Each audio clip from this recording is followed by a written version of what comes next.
And now, an on-air sports marketing presentation.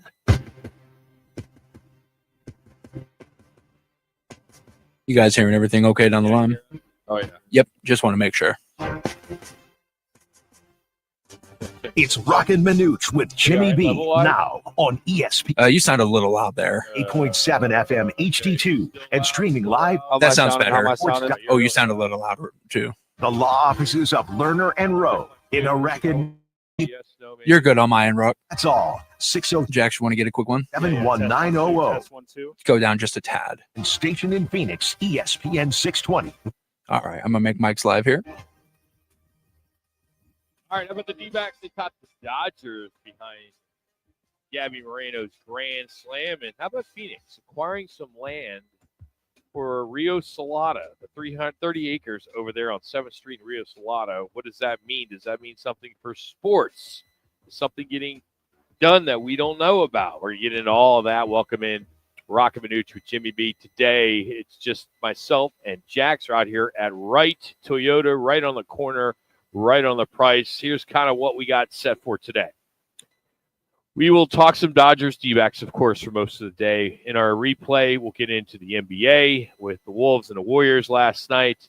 Draymond Green is at it again. We'll discuss some of that. You will hear that. We will go out to Cleveland and go inside the huddle with Ken Silverstein, longtime NBA and sports columnist there in Cleveland, Ohio. We will also got a couple topics we want to dive into today. And, it has to do with politics and sports, Trump, Saban, and the future of college sports as they collide, something we will dive into today. We will also have Scott Spreitzer, who will handicap all the NBA action this week, and we'll get into some NHL with him as well. Some lawsuits are out there. One in particular we want to discuss that is surrounding Shedeur Sanders. That is something we will definitely dive into today. And who really owns the Valley right now? Is it a Booker town? Is Kyler still in the mix? Or is it Corbin Carroll quietly stealing the crown? We want to dive into that and top 5 athletes you pay to watch right now. So what's going on, Jax? Not much. Just got over here from Wright Toyota, stopped a little bit, got some Dutch Bros. I saw you got your coffee, so I decided to get my caffeinated drink on my way over here. Thanks for the call. Thanks for letting me get in on that. Sorry, I didn't know exactly what kind of, coffee that you like. But, yeah, a lot of buzzing around the sports right now. Good for the Diamondbacks last night to get that win. You guys talked yesterday, talking at least get one of the 4 games. It's always kind of a relieving feeling for the Diamondbacks, at least when you play the Dodgers, to get the first one off the bat, maybe a sigh of relief. But it felt like Alec Thomas, every other inning, had like 3 or 4 catches. I mean, that early on there that resulted in outs. And then Gabby Moreno crushes that absolute grand slam on Yamamoto, having 0.9 ERA. What a strong performance from him. But to be able to have that grand slam definitely put the D-backs over the edge yesterday. What'd you see? Yeah, that was in the 4th inning. And we got to get my levels and stuff. This is just not working for me today. You're going to have to switch me to something else because I just can't hear. And it's just very annoying where's Manuch when you need him? Come on, Jax. I'm hearing this buzzing sound. So Gabby, the grand slam in the 4th inning, that was huge. I think Ketel Marte with his solo homer in the 5th. That was good to see. That got them to a 5-0 lead. However, the Dodgers did make a comeback. And this is something, as Diamondback fans, we are getting used to. The bullpen giving up some solid pitching from the starter. And when you have a Dodger team, they score 2 runs in the 8th and a solo homer by Shohei Ohtani in the 9th. Ultimately, they did fall short. But how about a great performance by Brandon Pfaadt? He pitched 6 in the 3rd inning, scoreless, allowing just 4 hits. He struck out 6, and he earned his league-leading 6th win of the season. Did you hear that? Leading. And, of course, the offense that we talked about, Moreno and Marte. For the Dodgers, hey, if you paid to go to the game, you got to see Shohei Ohtani hit his 11th home run of the season. Mookie Betts, Will Smith, both players, they contribute a couple hits. They had a good performance. Negative, again, if we got to look at negative, we're looking at the Diamondbacks bullpen. And this bullpen allowed 3 runs in the final couple innings. and there's still some areas to improve there. They need to figure out ways to close out these games because you're on pins and needles as a D-back fan. You could be up 5-0 going into the 7th or 8th inning, and you're like, this game's not over. This game's not over, and it's annoying. It's becoming a little annoying. So how can the Diamondbacks strengthen their bullpen? What do they need to do to maintain these leads more securely so we are not sitting there as fans freaking out? We got lucky last night. I think as Diamondback fans, which we are, we got lucky.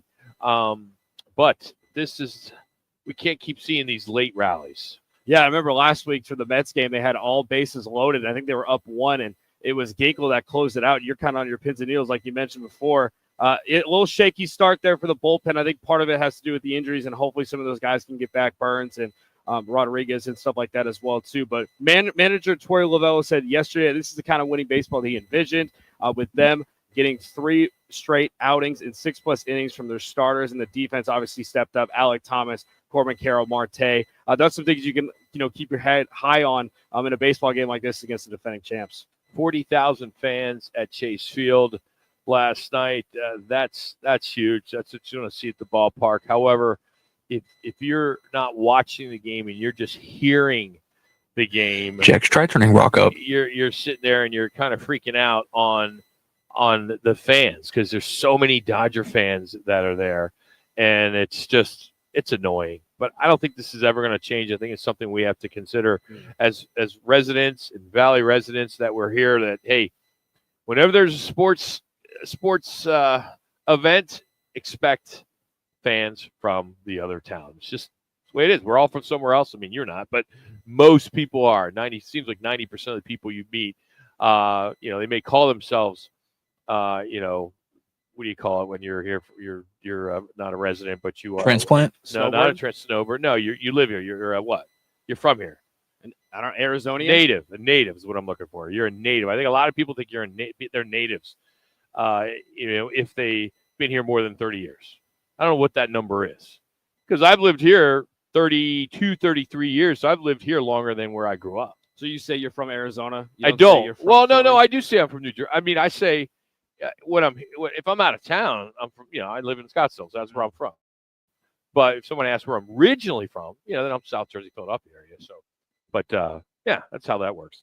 Hey, the city of Phoenix has purchased nearly 30 acres of industrial land near 7th Street and the Rio Salado for about $30 million. And they're going to try to revitalize that whole Rio area. And this initiative aims to transform that area, and they want to make it a big community space. Now, there was some talk that, okay, if that land was going to be purchased, maybe there was something else there. Maybe there's something that they can build sports-wise. But I can't see anything that tells us that this is where they're going. It's a possibility for a new arena or what have you. Of course, we're always talking about bringing back NHL hockey, but I don't think that's going to be the case. So. Yeah, it comes right after the news of the Utah Mammoth and stuff. But what's the update on the whole Chase Field? Are they going to keep Chase Field about, or are they going to relocate and get out of there? Do you know anything with the Diamondbacks and what they're going to try to do? And I honestly haven't heard much on that. I think it's been kind of quiet. I don't think they're going to go anywhere. I think they've really built downtown. That whole downtown area has grown so much. It would make so much sense to continue to stay down there, figure out ways to generate some revenue so they can kind of move forward and get that place up to speed. I mean, Chase Field doesn't seem like it's an old stadium, but when you do go in there, it's got its challenges, but we don't see what's going behind the scenes. We don't know that AC units go out or they're having plumbing issues and things like that. And there's probably more crap that's going on behind the scenes than we know as fans. But I do think that it is something that the city and the state have to address because they don't need to go down that road. They don't need a new stadium. I think it's a great location. If they, retractable dome, what else do you really need? I mean, it's a great area. The park is nice. You got the swimming pool. It's easy to get to. Parking is fairly easy. It's fairly easy to get in and out of there. It's great. I wish all the teams played downtown. I mean, you go into cities like Philadelphia, you got everything right there. Our only problem is we don't have enough we don't have mass transit.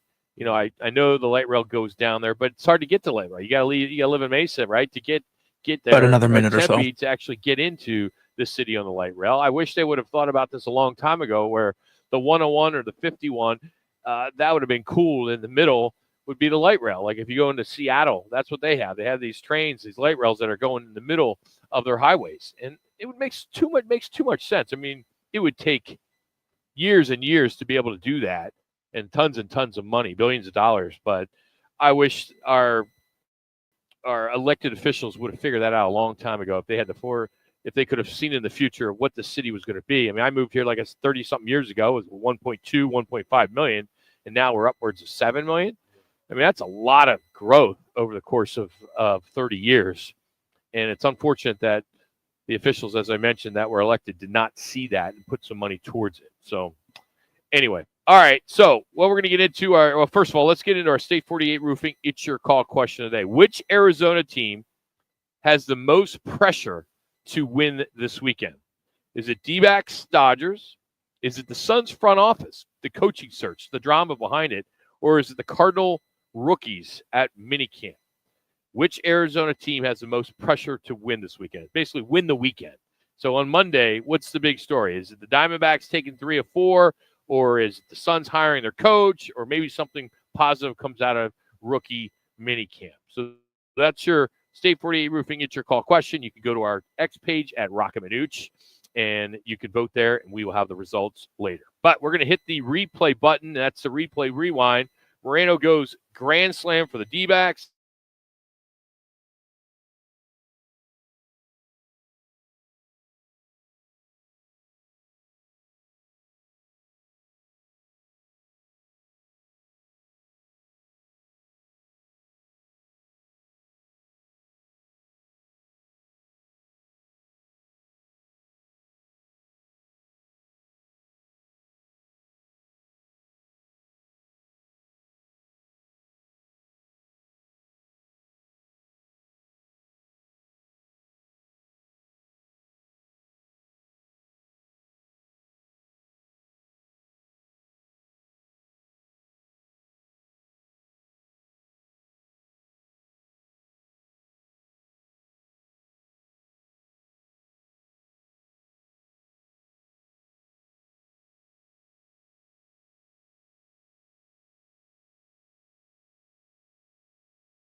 Play Rewind, the top sounds of the night, and whatever Rock decides to add. Let's get to it in Replay Rewind with Roc and Manuch with Jimmy B on ESPN 620 and on FM at 98.7 HD2.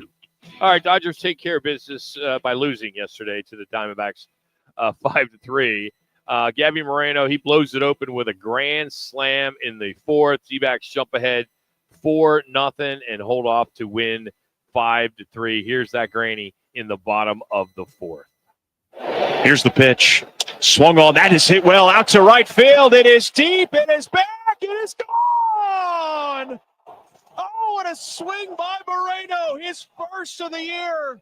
And it's a grand beginning of home runs. 4-0 Diamondbacks. Diamondbacks, I believe, lead the Major League Baseball. I believe it's five grand slams on the year. Marte, he hit a solo shot in the bottom of the fifth, which got the D-backs up 5-0. Now a swing, fly ball to right, and going back is Conforto. He's all twisted around. That ball is gone. Just a screamer off the bat of Cattell, and that's going to add to this Diamondback lead. It is now 5-0 on his first of the year. All right, so as Diamondback fans, you're sitting there, oh, this is going good. This is going good. Dodgers end up scoring a couple runs in the eighth, but Shohei Ohtani made things interesting with this solo shot in the top of the ninth. Hinkle home with the 3-2. Ripped deep right center field. Way back, and that one is gone. Ohtani's 11th brings the Dodgers to within 2. It's now a 5-3 game. So at this point, you're going up to the refrigerator again, and you're getting another beer because you're like, oh, no. Extra innings. Extra innings. Here we go again. However, this happens, and then you're like, okay, I can now go to bed. 2 outs, the 2-1. Swung on. That's hit towards left center field. Thomas is there. He will make the catch, and that's going to do it. Diamondbacks take the opener from Los Angeles by a final score of 5-3.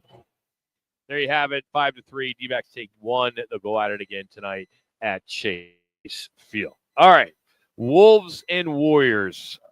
Wolves 106, Warriors 85. The series is now tied 1-1. It was all Minnesota from the jump. Anthony Edwards with 3, and then here's a big-time Dante steal, and then layup, and then here it is. At this point, they're basically already starting to blow them out. It's 25-7. For 9 before that. Nasri finds himself open. Missed it. DiVincenzo offensive board. Edwards got a through. DiVincenzo third offensive rebound already, and the last 2 have led to Wolves threes, and that's Anthony Edwards' first half bucket of this series. Wolves have missed 15 three-pointers in the first half in game 1. And missed 16 straight, actually. DiVincenzo with deflection. Here comes Alexander Walker. He lays it in. So the bench mob has come in, made an impact. Look at that score. Minnesota has arrived in this second round. The Timberwolves up by 18 in that first quarter. We fast forward to the fourth. Here's Edwards, finds Julius Randle for a breakaway dunk, and the Warriors tap out. Anthony Edwards is acting like he doesn't know we're in the playoffs with the fouls he's expecting to get. Those are all soft contact. Here's Randle. Steve Kerr calls the timeout, and the white flag is up. Warriors will surrender as the Wolves go up 21, and they're going to even up this best-of-7 series at 1 apiece. So he moved to post-game, and his aunt called it a team win and said that ankle's not going to stop him. And did Michael have some words for you? Post-game there? Did Michael have some words for you? Yeah, that's OG, man. I met him before, man. Got number love for him for sure. I know you went down before we get into the game. You went down, have to ask about your left ankle. How's it feeling? You came out, looked like it wasn't bothering you at all. Feeling great. Yep, feeling great.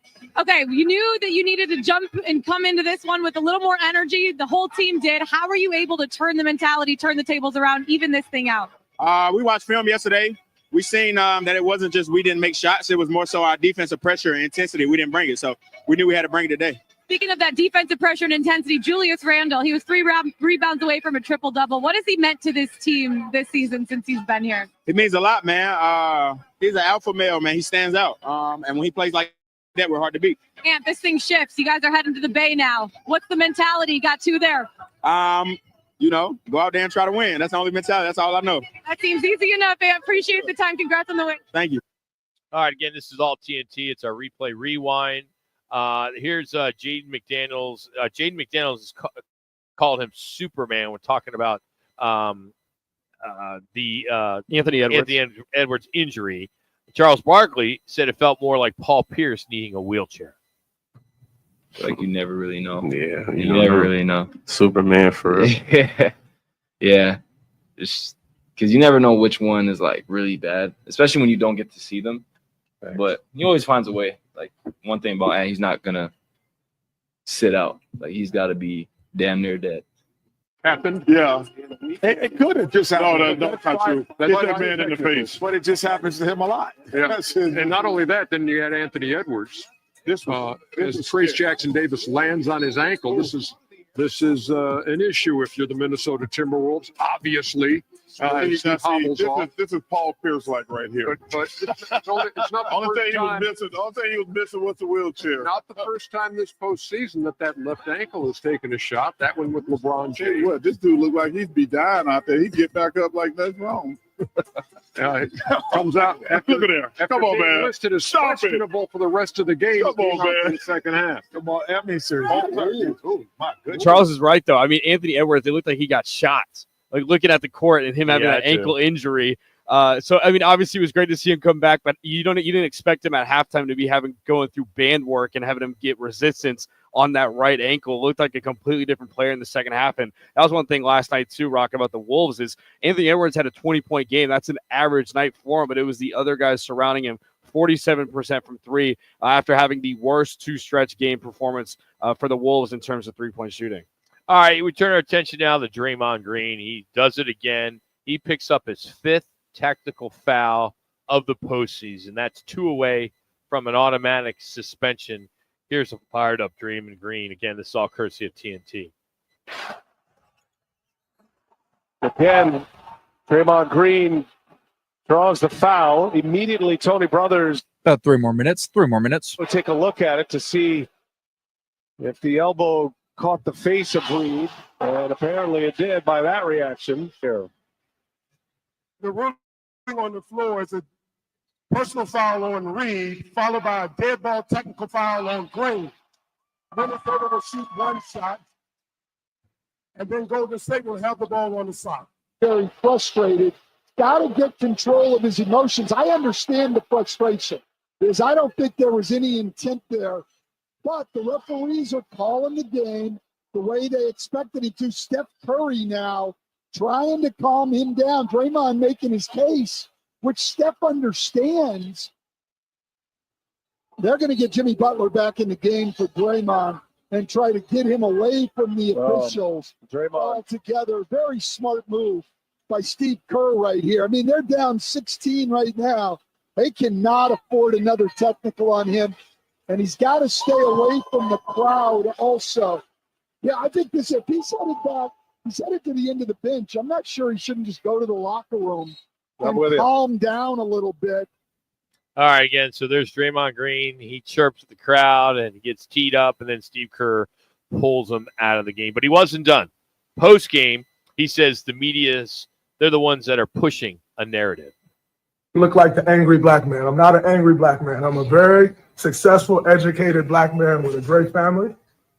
And I'm great at basketball. I'm great at what I do. The agenda to try to keep making me look like an angry black man is crazy. I'm sick of it. It's ridiculous.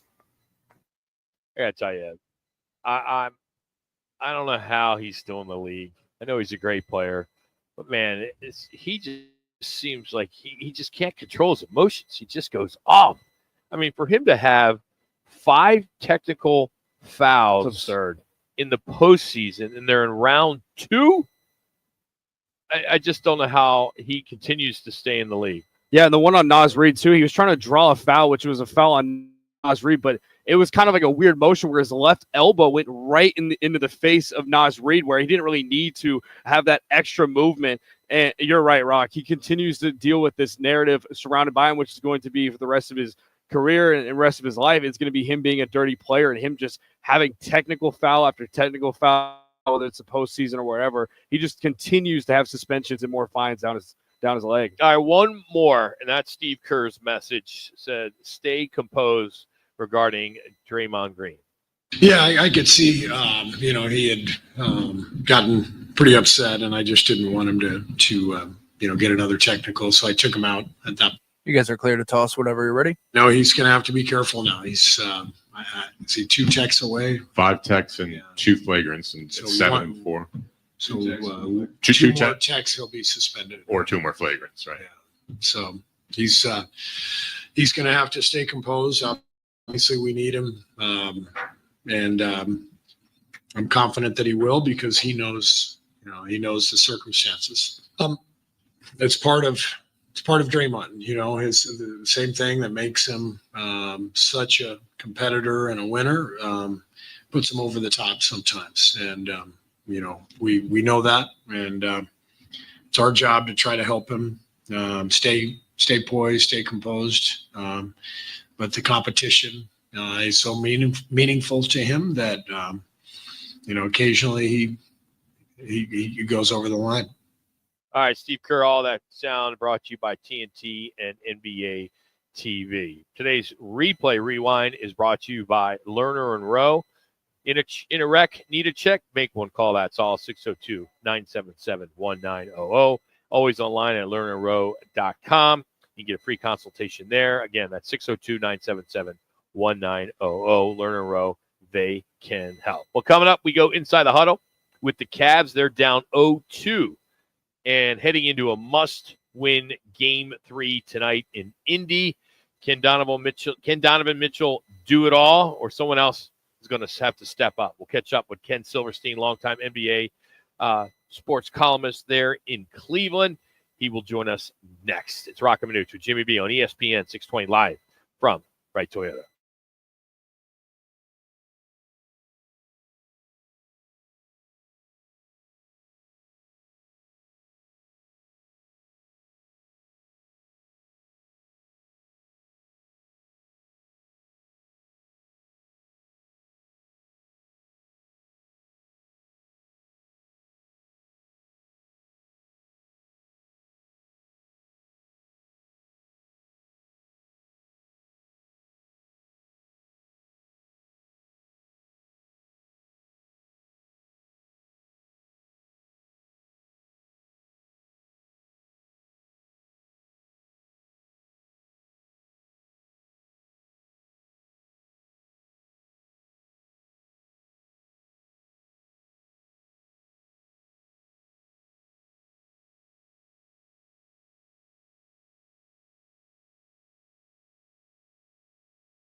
Halliburton, the rebound.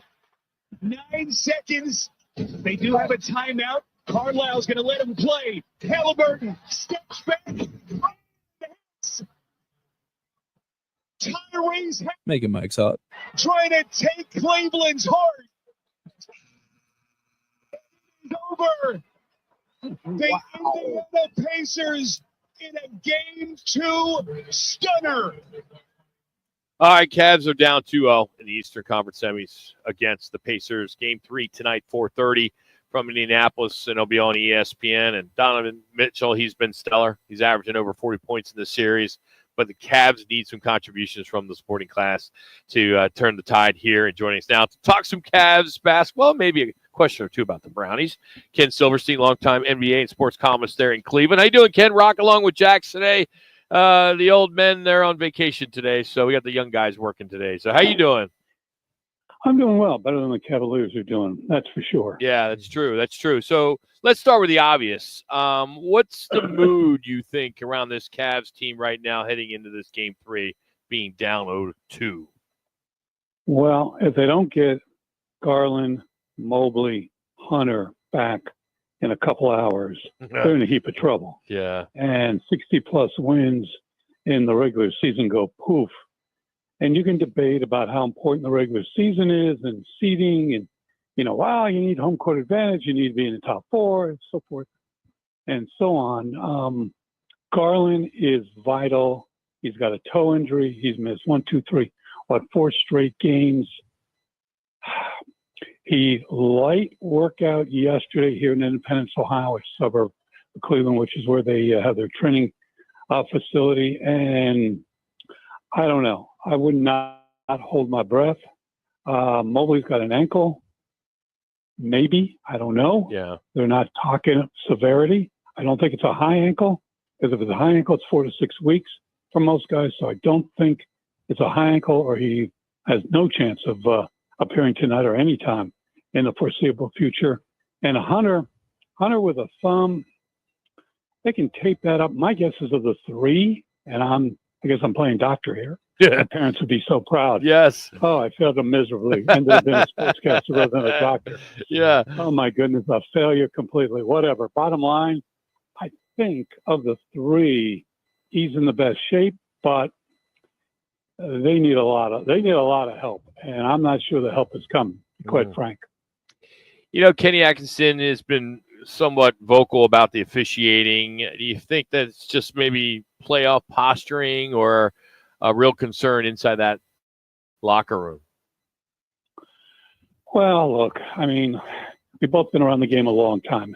Refereeing in the NBA, and this is not profound, is not very good. Mm-hmm. And if you're old enough to remember, Mindy Rudolph and those types from way back in the day, sure. I don't think it's improved any from the 60s, 70s, 80s, 90s to where we are in the 25 campaign. So with that said, look, it's frustrating. You got multi-millionaire players out there. You got coaches making a lot of money. The TV rights are worth a ton. And you got human beings out there trying to call a game with elite, with a capital E, athletes. And yeah, it's tough. They have a leg to stand on, the Cavs, in regards to at least a couple calls that were very debatable, and I mean really debatable. But you know what? You're at home. You got to overcome. And they didn't overcome, particularly in Game 2. So I don't know what to expect tonight. I think the Cavs will come out and give them their best punch early, but my guess is Indiana will wear them down. And they're underrated. I mean, you look at this roster. All right, Halliburton's a really good player. I'm not sure he's a top 10 player in the league, but he's on the fringe of it. Mm-hmm. But other than that, you look at the roster and go, there ain't no future Hall of Famers on this roster. But Carlisle's done a really nice job. They're deep. They may even be deeper than the Cavaliers, even when healthy, and they're doing a nice job. And right now, the Cavs are in trouble. They could get swept if they lose tonight.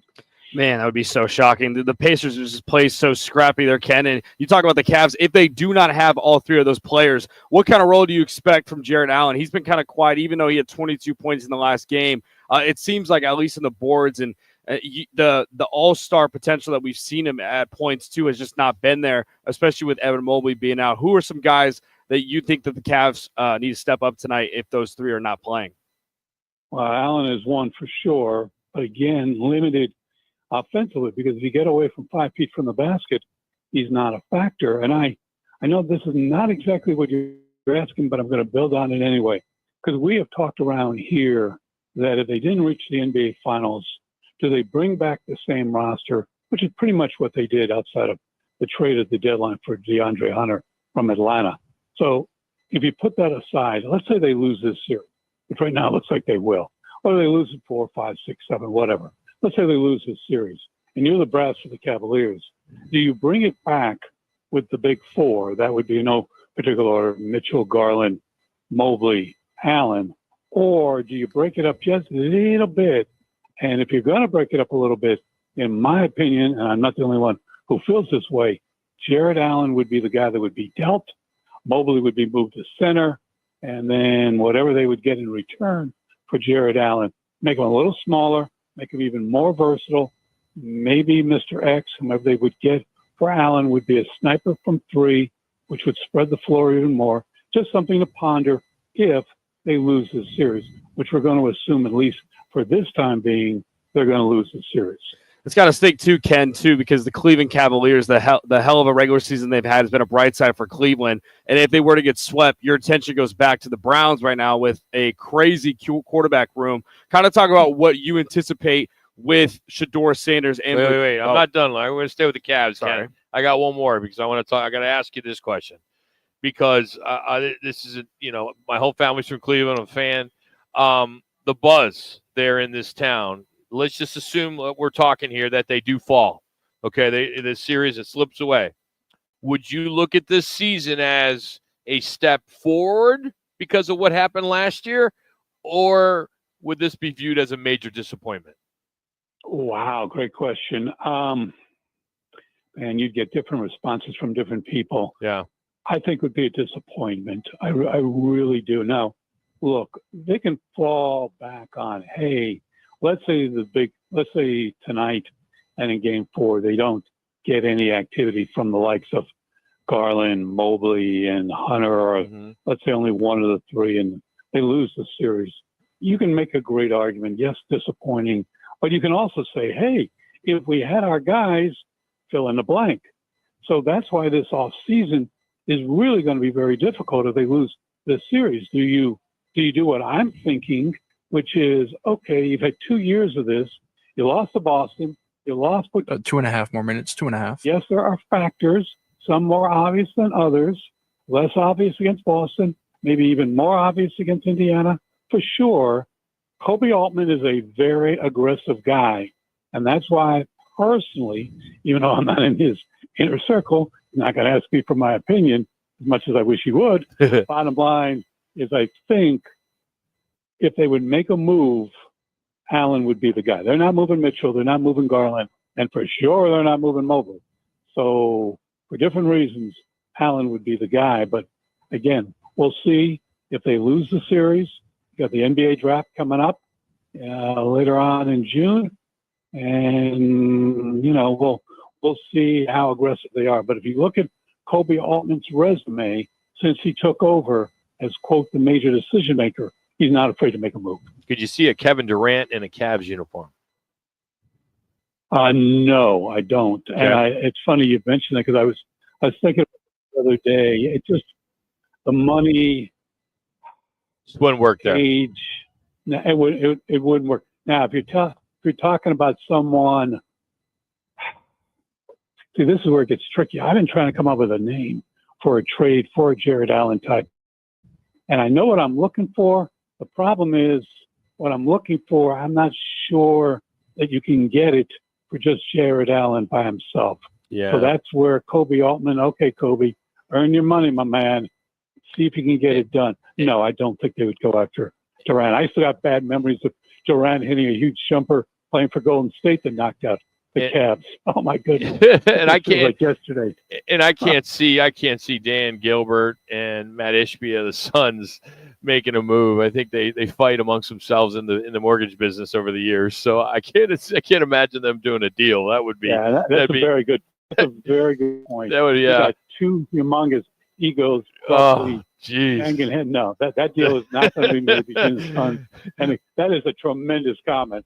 Really truthful, because sometimes fans look at it, player to player, or players for player, or draft picks, and money for money, and all stuff. You got to look at the ownership situation, and those two folks do not get along. Not even close. Well documented. Yeah, Rocket, Rocket Mortgage, and then HB's mortgage company. There's no way. A minute or so. Hey, that ain't gonna work. We got to ask you, just as a fan and being in the sports world, from what Jax was saying earlier, Shedeur Sanders is this as big as, say, Johnny Manziel? How would you kind of view it as a fan of the Browns? Just the buzz in the city. Well, I would say it's pretty comparable. It's funny you mentioned Johnny Manziel. Is all over that part of the equation. And what him, so I can sell merchandise. He's the Heisman winner, so forth and so on. Now, Shedeur Sanders a little different. He's not the Heisman winner, but Haslam's got his fingerprints all over this deal. I don't care. They can deny it until the cows and the rest of the farm animals come home. It don't make a difference. Bottom line, this was a Haslam move. He told the GM, Andrew Berry, do it. Berry, I know everyone's talked about how Stefanski and Berry looked like miffed, shocked, dumbfounded, went on camera. That's legit behind the scenes. Bottom line, this is an ownership move, just like the Manziel move. And I don't know. I have some doubts. The circus has come to town, and the circus might work in LA, might work in some other markets. In this market, circus usually, let me drop the word usually, it doesn't work. So we'll see. He's here. He's here for the time being. Ken, thank you. Have a wonderful weekend. Appreciate you making some time for us out here in Phoenix. Appreciate you. Thank you. Always a pleasure, guys. You got it. Ken Silverstein joining us, longtime NBA and sports columnist there in Cleveland, Ohio. He's brought to you today by All City Towing, the largest towing company in the state, and a place where your career can get a serious boost. They're hiring now. Dispatchers, call takers, lot attendants, drivers, and customer service pros. You can enjoy set schedules, top-tier towing equipment, health benefits, a 401k with an employer match, paid life insurance, and even a monthly fuel allowance. Sound good? Take the next step. Visit allcitytowing.com. All City Towing, where your future is on the move. All right, coming up, Michael Jordan didn't just beat players. He outscored entire franchises. We got a stat that'll blow your mind. Plus, the D-backs' epic rise in 2001. We also got some football. We had, speaking of Shedeur, $100 million draft lawsuit is tied to him. We'll get into that. Got some college football as well. We're out here at Wright Toyota. It's Roc and Manuch with Jimmy B on ESPN 620 and on FM at 98.7 HD2.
The guys are live from Wright Toyota. Right on the corner, right on the price. Wright Toyota, located at 77th Street and Frank Lloyd Wright Boulevard in Scottsdale. Now back to the guys on ESPN 620.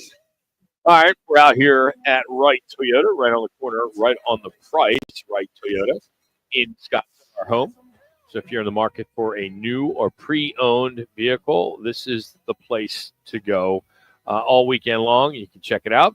So come on out and hang out and check us out. Say hello. But we'll be here till 4 o'clock. Our State 48 Roofing It's Your Call question of the day. Which Arizona team has the most pressure to win the weekend? Most pressure to win the weekend. I think the first one's probably most obvious, and that's the D-backs against the Dodgers. B is Suns front office, the coaching, the search for this new head coach and the drama behind it. And the Cardinals rookies at minicamp. Is there someone there that's going to win the weekend? So if you want to vote, go to our It's Your Call State 48 Roofing poll question on our X page, which is at Roc and Manuch. So check that out when you get an opportunity. So, all right, got some interesting news here. The NFL's broadcast partners will announce their schedule for the season next Wednesday, the 14th. And NBC, Fox Prime, they're going to kind of launch theirs on the 12th. ESPN, Good Morning America, they're going to come out on the 13th. CBS is going to do CBS Mornings, and Netflix is going to do it on the 14th. And then on the 13th, NFL Network, Good Morning Football is going to announce their international games. So we are going to get like the drip effect on the NFL schedule. It's amazing how this is kind of blown up over the years. On now, you have different networks, broadcast partners, coming out on their national shows. Like I mentioned, NBC and Fox. NBC is going to do it on the Today Show. They're going to announce their games on the Today Show. It's just mind-boggling how this has become so popular. And I understand as fans, you want to maybe pick that one game you want to go to. The home games, the away games. That has been public. You just don't know when. Like if you want to go, especially like if you want to go to a Green Bay Packer game, do you want to go in September when it's nice, or do you want to go in November where it's freezing and there's snow? I think it's going to be interesting to see. I was shocked that Howard Balzer said he thinks the Cardinals are going to get 4 primetime games. Last year, they only had 1 if you count the Monday Night Football one on ESPN+. It wasn't even on the main ESPN channel. You're right, Rock. I don't know how these broadcasters on NFL Network or wherever, they have like 3 or 4 hour shows breaking down, and I'm sure they'll have a prediction for every team, including the Cardinals, on what their schedule is going to be like. But for the Arizona Cardinals this year, it's got to be a playoff year for them because like we mentioned yesterday, them playing the NFC South and the AFC South, the 2 weakest divisions, they've got to be able to capitalize on that too. But I would love to see the Cardinals at least get a Thursday night game, maybe even a Sunday night game. Sunday night game out of all the primetime games, I would say, is probably majority of fans' favorites. The international, not so much, especially how early in the morning it is being at 6 a.m. But you're right. With Netflix being in the equation too, it's going to be interesting to see how much sway. Does Netflix get more games in a certain network? Do they get like 5 or 4 games? Because last year they only had Christmas. So I think that part of it is interesting. But I think right now, Rock, people are just fiending for any type of football kind of in the dog days of summer. The former Sun Devil, Jaden Daniels, named top NFL QB on rookie contract. He's been recognized by NFL.com. Of course, he had an impressive debut season. He's the offensive rookie of the year, and he is now supposedly going to focus on trying to refine his game so he doesn't have one of those sophomore slumps that we see all the time. So he had 4 fourth-quarter comebacks. It's incredible. 4. It's incredible. I mean, what a great year he had. Yeah, and to his point about the sophomore slump, a guy who didn't really have a great year was C.J. Stroud. After him having the rookie year that he did, part of that had to do with the offensive line injuries. They had a bunch of wide receiver injuries as well, and he didn't really find the footing, and that kind of bolstered up Bryce Young, who was the first overall pick. So now this year, to Jaden Daniels' point, probably going to get over the VR headset that he works on during the offseason and hopefully kind of keep that gap between Caleb Williams. But it'll be interesting to see how the other rookie quarterbacks, so they can kind of close the gap. Even though it doesn't really matter, 5, 6, 7 years from now, we can look back on the career and see where Jaden Daniels stacks up. But he's definitely got a head start amongst the other rookies. Yeah, it'll 3 minutes. it'll be a fun. I'm sorry, Jackson. I need you to fill something. No, you're there. good. So it's a hard division too. They have over there too with the Eagles now. You got the Giants with Jackson Dart. Eagles coming off of back the Super Bowl victory. Can the Cowboys get things figured out? And for the Commanders, they made some additions in the offseason, bolstering that offense, getting them more weapons, going and trading for Deebo Samuel. Wonder what Cliff Kingsbury can do. And the more you get further on in the NFL, Jaden Daniels will get more comfortable. Him alongside Bo Nix. They got Penix. It's a really strong quarterback class. The one person that will be all eyes on them has got to be Caleb Williams. Just what Ben Johnson's been doing. The new offense, the offensive guru, everyone wanted him. He goes to Chicago. They bolstered the offensive line, went and traded from guys from the Rams and the Chiefs. It's got to come down to him. But Jaden Daniels, it's cool to see him coming from ASU. The immediate success and him not wanting to get that sophomore slump. Hour number 2, we're going to get into a lot of college football, but there's some analysts calling the 2025 season as a year of parity, with as many as 10 to 12 teams legitimately in the hunt for the college football playoff spot. And for the first time in a while, we may not see a blue blood at the number one in the preseason ranks. We've heard some where it's Penn State at number 1, which I wouldn't consider them a blue blood, but Ohio State just won the national championship.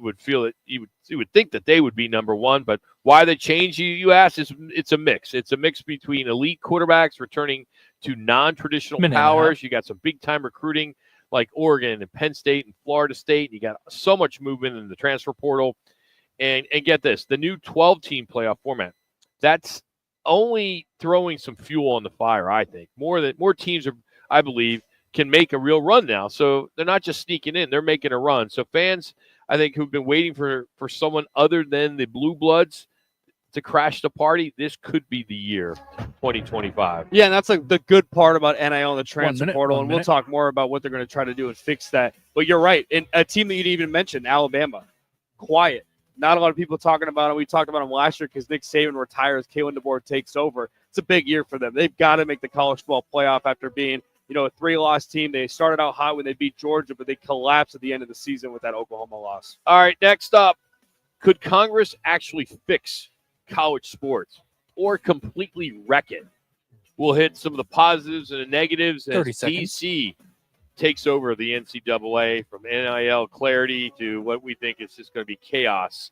So is it too late for the NCAA to act, or is our government going to take it over? Scott Spreitzer will also join us. That's all next, as hour number 2 is loaded. It's Roc and Manuch with Jimmy B on ESPN 620 and on FM at 98.7 HD2.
It's Roc and Manuch with Jimmy B, now on ESPN 620, 98.7 FM HD2, and streaming live at arizonasports.com. The guys are powered by the law offices of Lerner and Rowe. In a wreck and need a check? Make one call, that's all. 602-977-1900. And now on your ESPN station in Phoenix, ESPN 620, Roc and Manuch with Jimmy B. Trump, Saban, and the future of college sports. They're colliding. Is it the House versus the NCAA?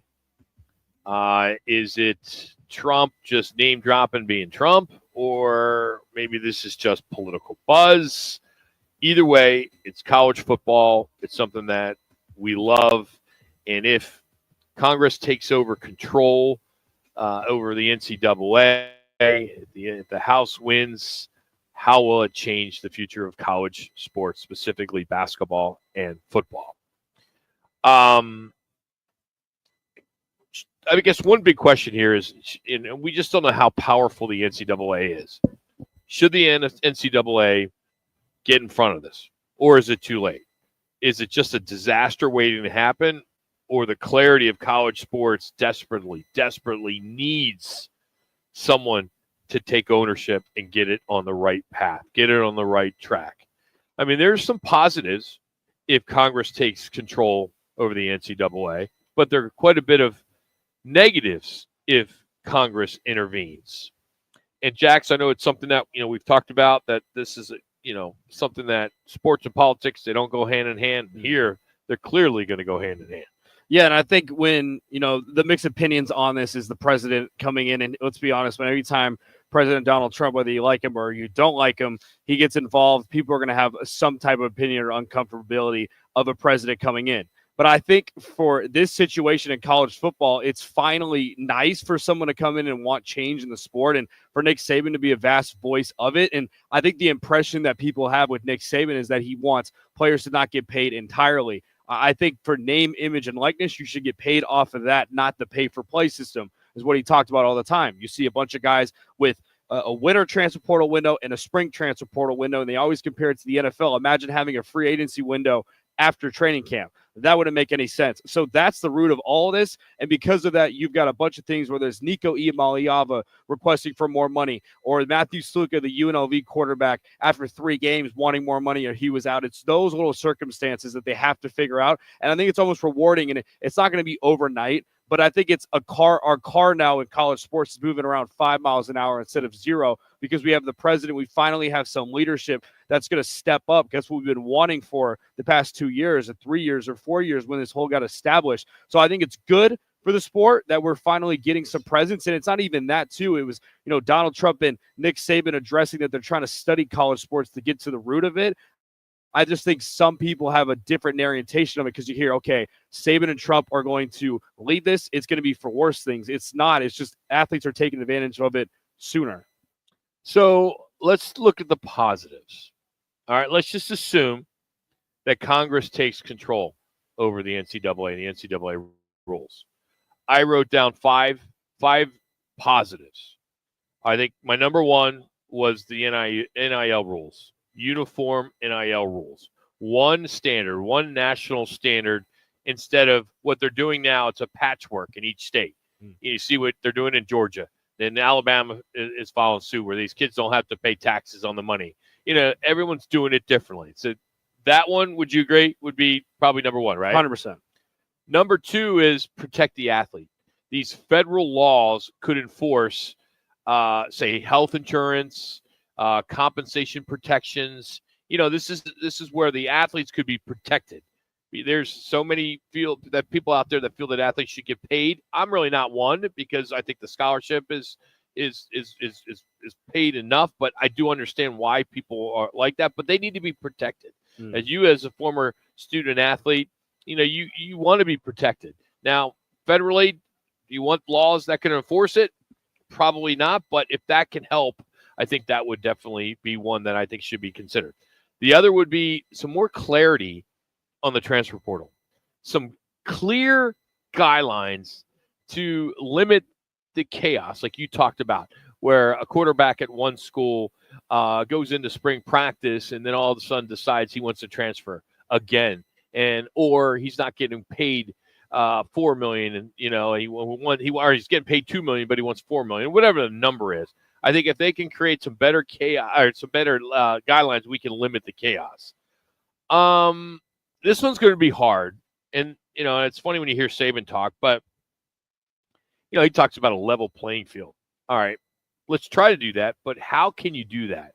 You got big money schools and you got others. How do you come up with a system to create a level playing field?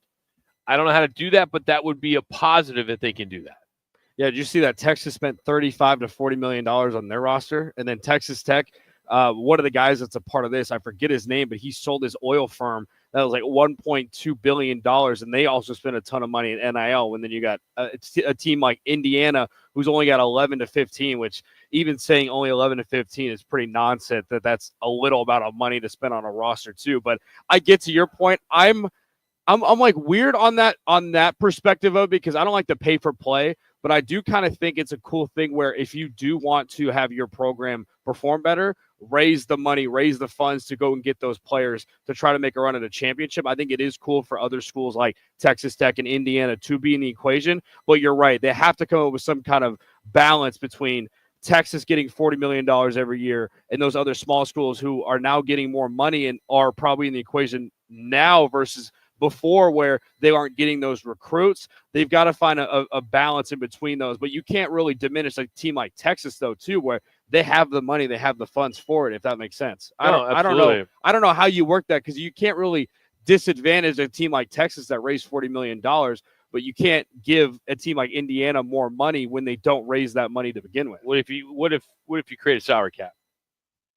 Yeah. And you cap it at $30 million, and there's some schools that can get there and there's some schools that can't. But at least you can't go over to $30 million. Yeah, but it's tough because you have some schools. Let's use maybe a school like in a big conference, SEC. Let's go Kentucky. Their football program is not nearly as popular as their basketball program. So how can they move dollars to make that work? I don't know how that can happen. Yeah, would it have to be a salary cap for the whole entire university versus individual sports? Yeah, exactly. And then the ADs or whoever is in charge, they figure out how to, put the money in the certain buckets. All right, the last one that could be positive if the Congress takes over, transparency. More oversight could mean more fairness in enforcement. I do think that completely. So if they're kind of paying attention to what's going on, and if there is going to be enforcement, there's got to be, okay, if a player does this or an agent does this or a school does this, you go to page 36 in the manual and it says this, and every school has to follow that. The so-called Bible of the NCAA. So those are my positives. Now, when it comes to negative, if Congress decides to intervene, which I think they're going to do, legislation moves slow. The pace of the government is notoriously slow and reactive. That is a problem. This needs to happen now, not happen over the next year and a half, and then you may have a shift from Republicans to Democrats or Democrats to Republicans, whatever. Then that just changes everything, And I think the other thing too that I would add to the negative is the motives that some of these talking heads, men and women, 2 minutes. These lawmakers have agendas that don't necessarily align with the athlete and with the athlete's needs. I think that's an issue. I think the legal battles can get really out of hand. I think these lawsuits could tie up enforcement for years and years. And if this government, if it's under Trump or if it's under whenever this happens, they tend to have this one size fits all, a national rule. And I don't know if that could fly. So for instance, what's good for Kentucky may not be good for Alabama or vice versa. Or what's good for Arizona State may not be good for Arizona.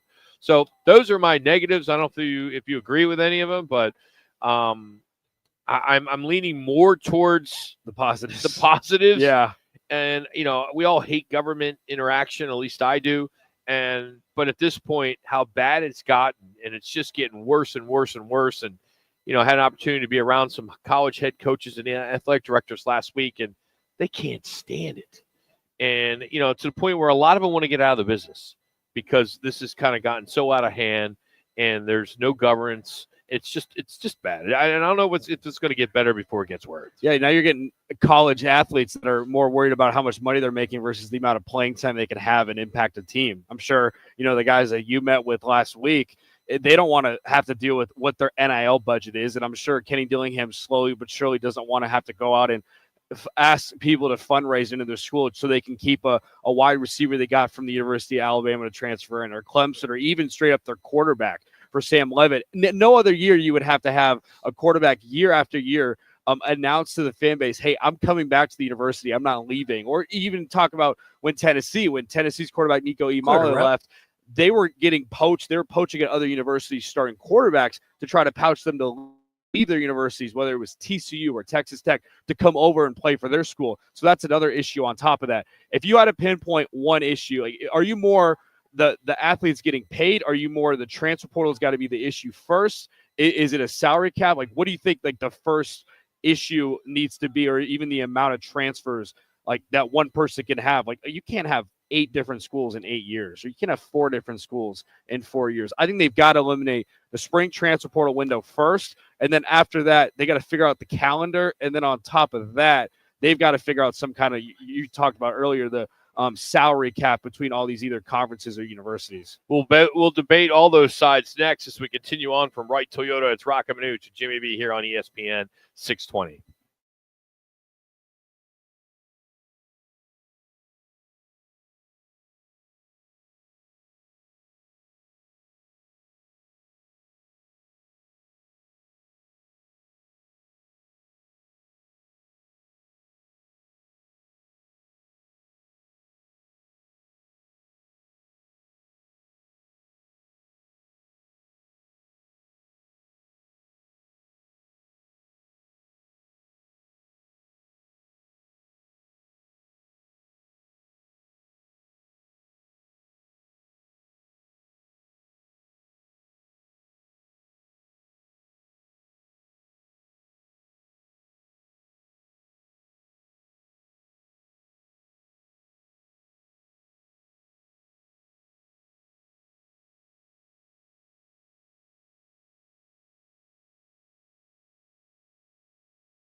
Scatterbo drives for the goal line, and he's in there. Touchdown, Devils. Cam Scatterbo sets a new Arizona State single-season record with his 20th rushing touchdown of the year. All right, there's Scatterbo. Thanks to ASU, Arizona State Radio Network there. Cam Scatterbo. Going to be missed this upcoming football season. He's wearing 44 for the Giants. Did you see that today? 44, really? Number 44. Kind of reminds you of, is that John Riggins, the number John back Riggins. there? Is he 42 or 24? I think he was 44. I thought he was 44. Yeah. It's kind of weird to see him in blue, but I'm excited to see what he does in the NFL for sure. All right, let's get back into this because, yeah, he was 44. So one of the things we're talking about, of course, if you're not following the NCAA and maybe getting taken over by Congress, and so the House versus the NCAA and all the stuff that's going on with the lawsuits and things like that, and is it going to be positive? Is it going to be negative? Do you burn the whole thing down? Is it fair for players to pay players, or it's the death of non-revenue sports? How about the death of college traditions? I mean, you can debate all the sides, but there's multiple positions you can take. Now, the NCAA has profited off athletes for decades and decades without the compensation. There's, if you're selling jerseys, you're showing highlights, you're cashing in all these TV deals, they deserve their share. If athletes stop being treated like unpaid labor is one thing, but if this could force a clean break and let the Power 5 schools form their own league, that might be pretty cool. Plus, it could probably bring some transparency. I think that is kind of cool. But I'm all in for fair pay. But this lawsuit that's going on, that's going to come out, it could end up being such a big disaster. If the NCAA has to cough up billions in back pay, guess who loses? If your son or daughter is going to go to Arizona State to play tennis or gymnastics or any swimming, wrestling, baseball, whatever, those non-revenue sports are gone. You can't afford to have them. Smaller schools, they may have to fold. They may have to fold. And don't even get me started on Title IX. The lawsuits there, that's even bigger. This isn't just about paychecks. It's absolute chaos. It's the traditions. It's the rivalries. It's the scholarships. They will all take a hit, a drastic hit. So be careful what you wish for. But these lawsuits that are going on, I think, could be the death of some sports in schools. I was a tennis player. I was going to play in college. I can only imagine if that's something I want to go. And then you work so hard in high school and all the practices and all this, your mom and dad taking you off. And then all of a sudden you realize that there is no next level at high school. Now they all become club. Imagine it all becomes club sports. You're going to Arizona State to, I'm on the club wrestling team. And maybe that's just the way our world will be. And it's unfortunate that's where it goes. Yeah, then those club sports teams would end up having to qualify and go to the Olympics or become pro from there. I think it's a disaster. You're right, Rock. And for those smaller, imagine being someone going to a tennis team in Arizona State and then their tennis team's gone. I would assume that tennis is even harder recruiting than football or basketball or other sports because there's unlimited spots. And then you have to kind of scramble around and find a new home in the transfer portal, which I can't even imagine what the transfer portal is like for those non-revenue lower sports like you mentioned too. Well, the thing is like you went to Montana, right? And, the group of five or the FCS programs, they could fold without the NCAA support if this thing blows up. If they got to owe millions in back pay, that's going to put all the non-revenue sports and the smaller schools at risk. The Power 5 schools are going to be okay. Yeah. We're not going to lose college sports or anything like that. But these schools and these conferences, there's going to be lawsuits again, and there's going to be labor rule issues, and especially if athletes become employees. That's going to be bizarre. As I mentioned earlier, the Title IX complications, the revenue sharing models, they need to be fairly distributed across all the genders. Well, the two genders, and it's going to trigger compliance issues. It's going to create budget cuts, and we can forget about the whole student athlete thing and amateurism.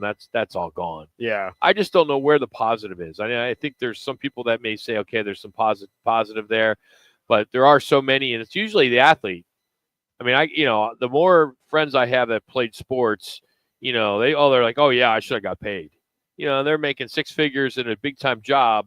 They played college sports at a high level, D1 and whatever.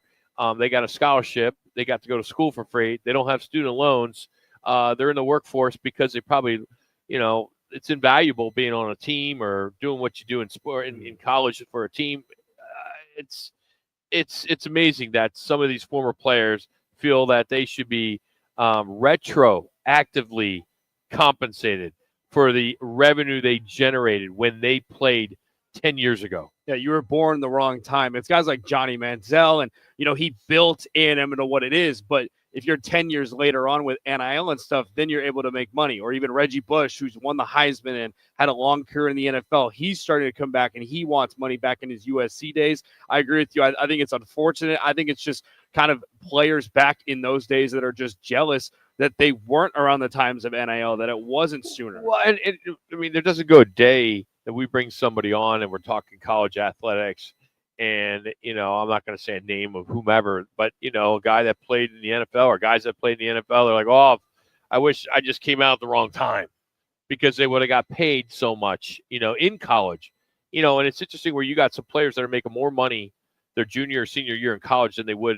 if they're a draft pick in the National Football League. I just think that's horrendous. I feel bad for the group of five, too, to your point in the FCS, because they're already getting poached players from their levels to go to Power 5 levels, because a lot of these programs would rather go get a group of five guy or FCS guy that has a lot of experience. So they're already getting bribed the hundreds of thousands of millions of dollars already for their athletes there. So on top of that, you're getting poached players, and then now you've got to deal with this whole settlement. And I don't know how it's going to work with those group of five schools where maybe they have let's say an Ashton Genty 10 years prior, if he wanted to come back. We're not saying that he already got his NIL money right now with Boise State, but a guy to that level that could have changed a group of five program and wants millions of dollars. Like, how's that going to affect the revenue of those individual schools? They can't sustain. I can't imagine. So like Connor, who's our technical director producer back at the studios of ESPN 620, is a college football player. And I think, Connor, if I'm correct, you were recruited. You ended up going to an FCS school. What was the dollar amount? Because I didn't even know they did that in FCS. That they try to compensate in some way. But how does that fly at that level? Yeah, so very similar to kind of how I'm guessing a lot of other programs had it, is where you have certain type of packages. A lot of those packages, quote unquote, include like full boarding, full books, full meal, things of that sort. I found myself in one of those situations where I was pretty well taken care of. They took care of my meal plan, they took care of my housing, they took care of books, things of that sort. And then at the end, you would get a stipend. I know in my case, it was about $1,600. That was for the year, right? And we were a semester system. So I get about $800 in the September, and then I get $800 when we come back in about January after that winter break. And I would have that to disperse over the course of that semester. So one of the things that I always thought was going to be a problem, and this is before all this NIL kind of really started, was the animosity from your teammates. Here you are, you're the starting center, but you got a guy that's, it wants to be the center. Mm-hmm. He's not going to be kind of pushing you to do well because he wants your job. He wants that $800 a semester. I mean, was there ever even you, Jackson? I mean, you're not too far removed, and you're in a smaller program too at Montana. I mean, is that going on where there's at that level, there's only a handful of kids that are getting paid, right? I think it's got to happen. I mean, Montana, they didn't really have much NIL when I was there. I think the year or two after, they're starting to develop an NIL collective. But them saying that there isn't any type of jealousy or animosity towards certain players would be bogus. There's got to be around that, in college sports and stuff too. It's a weird system we have right now. You talked about how, sorry to interrupt. No, I want to add to that because I could see if you're the starting wide receiver and I'm, third, fourth string, what stops me trying to blackmail you at a fraternity party on a Friday night? Anonymously. Yeah. And then you get in trouble and that opens up a spot. And then, where does that money go? Well, all right. Well, then you're going to ask for that because you want to be the starting wide receiver. I mean, did that go on any of that stuff for you, Connor? To be fair, I do think you do see things like that. And to be honest, a lot of that stuff is kind of held behind doors, right? That's all stuff that's handled in the locker room or out on the field. I know I've seen in situations very similar to what you're talking about where, I'm not going to say any names, but there was a couple guys who were on my team back when I was playing who actually got into a physical altercation because one believed that he should be getting kind of the playing time, the money that another guy was getting. So it definitely does kind of raise those questions. And that's why a lot of people, they try to keep it a little hush-hush while they're in the time of playing, because you never want to let nobody else know what you're making. It's similar to kind of how you are at work from time to time. You always want to keep your own pockets your own. So I could definitely see how that conflict does arise. I mean, I saw it myself during my time playing. I actually just remembered too, at Montana, the first starters and the second string get paid NIL, and that's it. So to your point about the third and fourth string, I definitely think at least the thought doesn't go across your mind if you're a third or fourth or even like a walk-on receiver saying, I'm working harder than him. He's not working harder than me because he's on scholarship and making money. I want to try to blackmail him too. Yeah, and where this conversation came up was with an assistant AD many years ago, not many, but right before the NIL started, and he used the example, and this is probably not going to be fair, that the women's sports and how women are a little bit different than men when it comes to this kind of stuff, and that a woman can get pretty pissed off and do some things, and so can a guy, but that was the example that kind of made me like, all right, this this second string women's basketball player is not making any money, but a starter is. Well, let's try to ambush that person so I can move up. Do you think any athletes will ever report bankruptcy because they get so much money at first and then they spend it all and they ended up being bankrupt? I mean, that's like the one worry I have, because it is weird seeing some of these freshmen, 18, 17, 19-year-olds pulling up to a facility with a Lamborghini. Like that type of stuff. I wish that's a little too much That's money. what I'm saying. If they can figure out some governance and they can figure out a way where maybe that money goes into a fund, and that fund is then you can access that fund in 5 years or 10 years. That's where, unless but there are a lot of these kids that need this money for their family. They're a single mom raised by a single mom or dad or whatever. I mean, maybe I don't know, it's case by case. I don't know if you can do that. I think they got to have something that it's across the board. I don't know. It's going to be interesting when this comes out here in the next few weeks. It's going to be something that everybody's going to be talking about. It won't just be sports. It'll be ABC, NBC News. It's going to be huge. All right. Up next, he's one of the sharpest minds in the game from DocSports.com. Scott Spreitzer. He'll join the show. He's got eyes on all the lines, some insight that you can't just find on the ticker. We'll get into this weekend's NBA playoff matchups. So if you're betting this weekend, you don't want to miss this. Scott Spreitzer next on Roc and Manuch with Jimmy B. But first, here's Connor with your Right Toyota ESPN 620 update.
Now, sports gamblers, Scott Spreitzer, one of the leaders and most trusted names in the country. Nobody watches and studies games more than he does. From TalkSports.com, here's Scott Spreitzer, exclusively on with Roc and Manuch with Jimmy B on ESPN 620.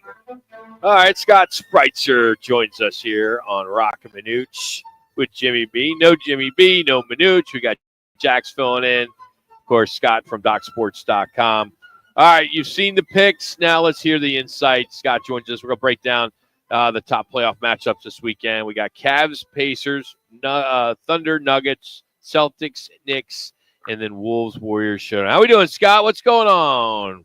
I'm doing all right, guys. I made the over-under on Manuch's vacation drinks today at 2.5 after I got a text from him this morning saying he was going to have one for me. So I told him have two. Are you serious? There He's you go. texting you on, it's crazy. I mean, there's one year he was at his, I think it was his honeymoon in Hawaii. And back then you could see who's actually listening to the stream. I mean, and here he is in Hawaii listening to our show on his vacation. So I'm telling you. So say hi. So say hi to Manuch because he's probably tuning in right now. So, all right, let's start with the Cavs and the Pacers. Cavs -3.5. This is a must win. They trail 0-2 in the series, of course, and they had such a great regular season. How do they avoid a 3-0 deficit?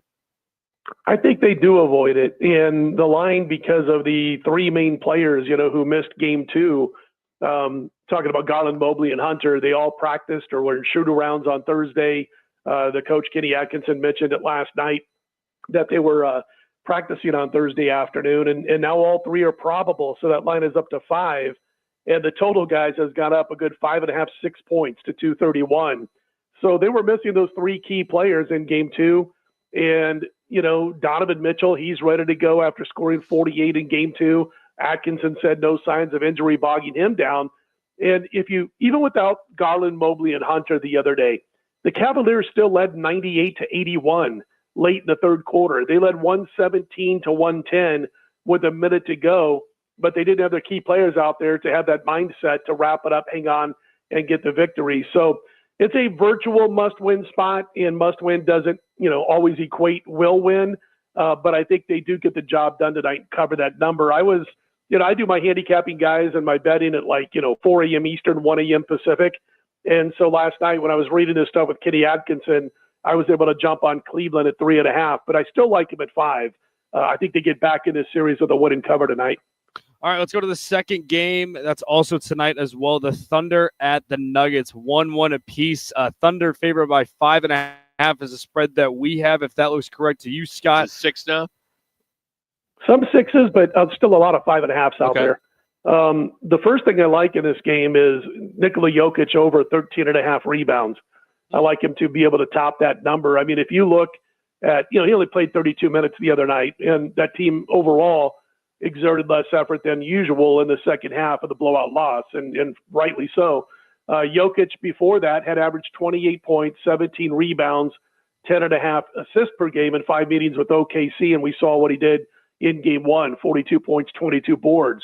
And as good as Hartenstein and Holmgren are, they're not strong enough to slow the league's best player if his team is in the game hanging around. He now has 30 rebounds in 2 games in this series. As I mentioned, averaged 17 against OKC on the season before game 2. So I think you'll see a massive effort out of Jokic, and I do believe he's going to go over that 13.5 rebounds for those who like to play props. As far as the game is concerned, boy, I think it's really tough. I lean Denver, and a lot of that has to do with me taking NBA teams off of 40-point losses. They generally come out, with their hair on fire a little bit, steam coming out of their ears, and play a better game. And if you look at the Thunder, they've dropped 3 of 4 against the spread, all as significant chalk. Denver 9-3-1 against the number as a playoff dog. And again, it's the play for me is Jokic over 13.5, but a strong opinion on Denver plus the points. All right, Celtics at the Knicks tomorrow, 0-2. The Celtics are favored on the road. Knicks they've capitalized. Of course, we know the injuries with Boston. What do you have? Is it still 5.5? Yeah, 5.5. Totals 205.5. Okay. For many, many years, you play a team that lost the first 2 games in the playoffs in the first half of game 3, especially if that team was at home, which obviously Boston is not here. And it was great, guys. It was almost automatic. I mean, it was like 67% winners as far as the spread was concerned. And the books got tired of getting beat because everybody was playing the first half of those games. And now they don't cut you a break. Like, for instance, if Boston was 5 for this game, 10 years ago, the first half number would have been 2.5 or 3. Now it's 5, and Boston's a 4-point first half favorite. So, you're having to almost cover a full game spread because the books got smart, as I mentioned. I like Boston in this game, guys. It's a situation where everybody's talking about, the fact that they're shooting too many threes in game 2. Kind of took the other angle here. I'm watching that game. They shot 60 threes, as we know, in game 1. In game 2, they only shot 28 three-pointers through 3 quarters, 9 per quarter. That's not Boston Celtics basketball with this group of players. This group of players is in there to, air it out, shoot the 3 ball. And I agree with the Paul Pierce assessment this morning when he said that wasn't about game plan. That was mindset. And the team was playing tight, and they started firing threes on an almost desperation mode in the fourth quarter. So I don't think they should change the game plan. Fire your 50, 55 threes and do it over the course of 4 quarters, not just when things get tough. They've been up 20 in these games, in these first 2 games. So do what you've always done. And I look back at what they did all year, guys.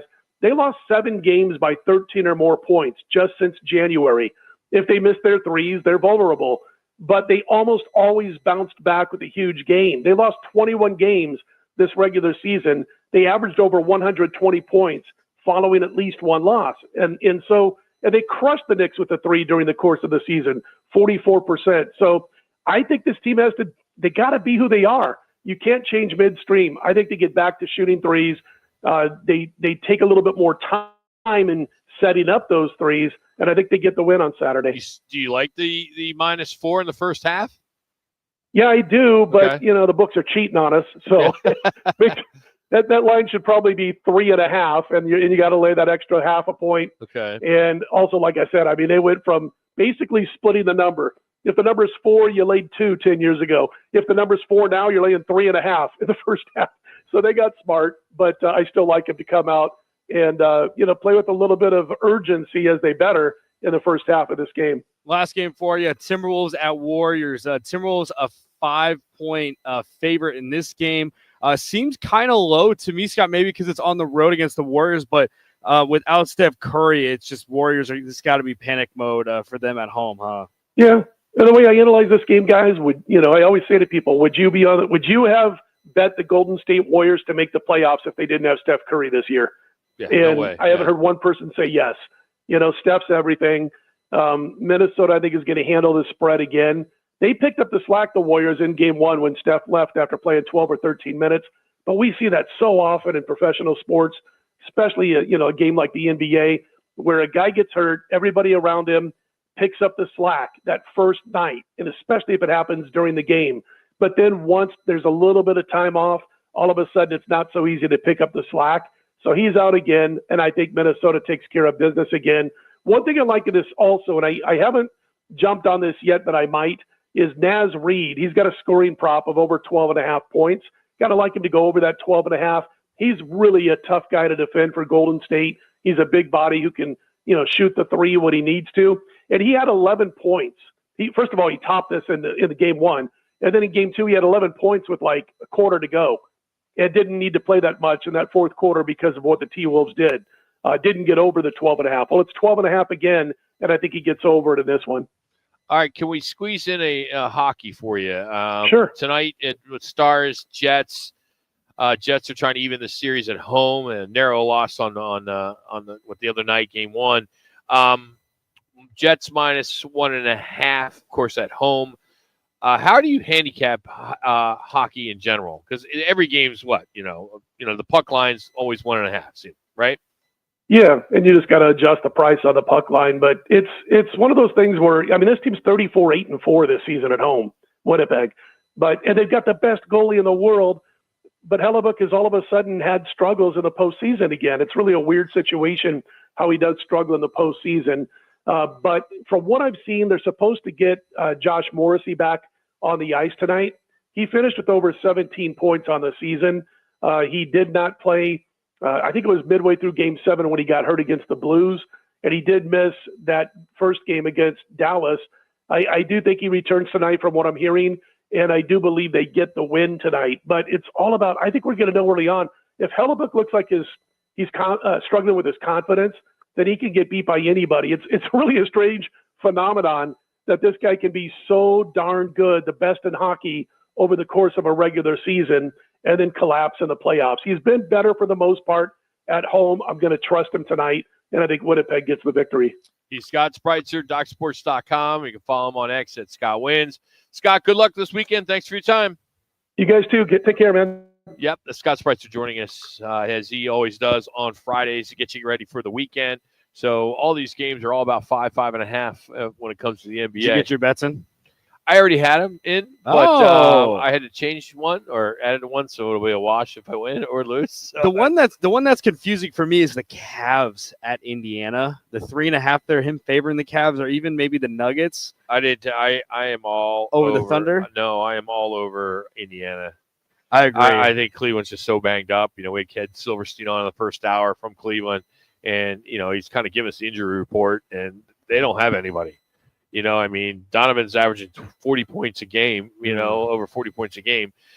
Donovan Mitchell, that is. And they have no one else. Yeah, Everyone else is banged up. Yeah, you got Ty Jerome and you got Dean Wade, who are not used to being those second and third scorers that they have to rely on. Like you mentioned, Donovan Mitchell's going to have to score 50, 60 points for them to have a shot in that game. All right, from lawsuits to schedule leaks to a rookie already turning heads, we all know the NFL never sleeps. Coming up, we got 3 of the biggest football stories you need to know heading into the weekend, including some controversy around Shedeur Sanders. That's Roc and Manuch with Jimmy B right here on from Right Toyota on ESPN 620.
it's going to be packed. Head to Arena Sports Grill, located at 62nd and Bell, your place for all things sports, racing, and more. Well, the NFL announced the full 2025 schedule will be released this Wednesday at 5 o'clock. And leading up to the release, broadcast partners are going to unveil selected games. They're going to build the anticipation with the fans. This is just, to me, I get it. I know why they're doing it, but I think it's not necessary. It really is not necessary. So here's what they're going to do. On May 12th, which is Monday, NBC on the Today Show will release their marquee games. At the same time, Fox and Prime Video will do it. The next day, on ABC's Good Morning America, they will release their marquee games. And then on the 14th in the morning, before the 5 o'clock, on CBS Mornings, along with Netflix, they will announce their games. Now, the NFL will also announce their international games on Tuesday, the 13th, on Good Morning Football on the NFL Network. So the schedule will be out next week, and as all talking heads do in this industry, they will break down what the record's going to be, what games are going to win, what games are going to lose. The thing is, everybody does it, but no one tapes it and saves it, and then when the season's over, kind of critiques the predictions, and it never happens. All right, let's get to this Shedeur Sanders draft lawsuit. There's a football fan out of Atlanta. He's filed a $100 million lawsuit against the National Football League, alleging that the league plotted to prevent Shedeur Sanders from being drafted. Now, it claims discrimination, collusion during the process, during the entire football process. And the lawsuit claims that these reports about Sanders' interviews with the NFL teams were unfair, and it hurt his reputation and it hurt his chances to be drafted higher. Now, the lawsuit accuses the NFL of breaking 3 different laws. First, it's claiming that the NFL teams worked together to push Sanders to a later round, which would violate the Sherman Antitrust Act. The suit also is suggesting racial discrimination, as I mentioned, which may have played a role in the draft position. And that would violate the Civil Rights Act. And then the third claims the NFL misled fans about how the draft process works and how players were evaluated, which would violate consumer protection law. So it's been filed in Atlanta. I didn't see today at any point if the NFL has commented yet on this, but interesting. That is so ridiculous. I can't even imagine being a lawyer.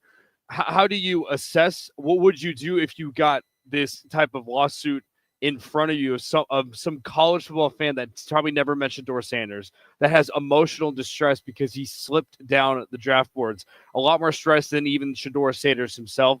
That makes absolutely no sense. How do you even get $100 million in value to try to get in this lawsuit as well? It's just insane. And how true can it be when the guy, it's John Doe. He doesn't even put his name on it. I mean, he doesn't even put his name on it. He didn't even go to Colorado. He's just a fan. But for him to be identified as only John Doe and that he's just a big fan of Sanders from his playing time in Colorado is an absolute joke. Absolute joke. Jaden Daniels, the Washington Commanders quarterback, has been ranked as the top NFL quarterback currently on a rookie contract. So he, of course, had an impressive season, rookie season, offensive rookie of the year, and I'm anxious to see where it goes from there. All right, college. Ohio State are experiencing significant roster changes. 19 players have entered the transfer portal. 8 new players have joined the team. They got to get a handle on this. And there's teams like Mississippi or Mississippi State, 20, 25 teams. I mean, the list is just amazing. It's amazing. And I understand you get a new head coach. You're going to have changes. But with some of these schools that have not had head coaching changes, to have 15 or more is nuts. I heard a stat, 4,000 football players are in the transfer portal? So many players. It's way too many. Correct me if I'm wrong. I feel like this time last year, Ohio State had a similar thing, too, where they lost a ton of players in the portal. And we were questioning what Ohio State was going to be before the season. And they ended up winning the national championship. Now, obviously, most of those players weren't their starters because most of that starting core ended up coming back and was the main reason why they won it. But it seems like every year we kind of get these narratives, and I don't know how many of these guys are actually impactful guys, or maybe because of the whole, roster, them diminishing and closing the roster spots now. I think it's from like 125, 126 to now 105 or 100 or something like that too, because teams like Nebraska, they had their Husker games, and they had a showcase basically to all the walk-ons and those players that might not make the roster. That could be something with this.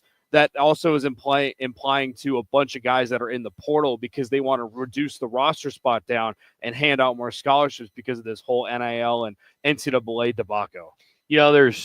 With that being said, there's some analysts that are calling this upcoming season the year of parity, with as many as 10 to 12 teams that legitimately could be in the hunt for a playoff spot. Of course, you got 12 teams in the playoff format now. But for the first time in a long time, we may not see a blue blood at number one in the preseason ranks. And, of course, it's all because of elite quarterbacks returning to non-traditional schools. You got big-time recruiting places like Oregon and Penn State and Florida State. They got a lot of money, and they are jumping on it. And, of course, as Jack's just mentioned, the transfer portal. But don't be surprised if we see a smaller school crash the party for 2025. That will be interesting. All right. 30 Who seconds. really runs the Valley? Is it Devin Booker? Is it Kyler Murray? Or is it Corbin Carroll as he creep in? Who's the new face of Arizona sports? We're going to get into that. Plus, we drop our top 5 athletes you'd pay to watch right now. Jerry Harrison Jr. of the Dodgers will also stop by, and we'll talk about last night's game and look ahead to tonight. We're out here at Wright Toyota. It's Roc and Manuch with Jimmy B on ESPN 620. Get ready for camp.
It's Roc and Manuch with Jimmy B, now on ESPN 620, 98.7 FM HD2, and streaming live at arizonasports.com. The guys are powered by the law offices of Lerner and Rowe. In a wreck and need a check? Make one call, that's all. 602-977-1900. And now on your ESPN station in Phoenix, ESPN 620, Roc and Manuch with Jimmy B.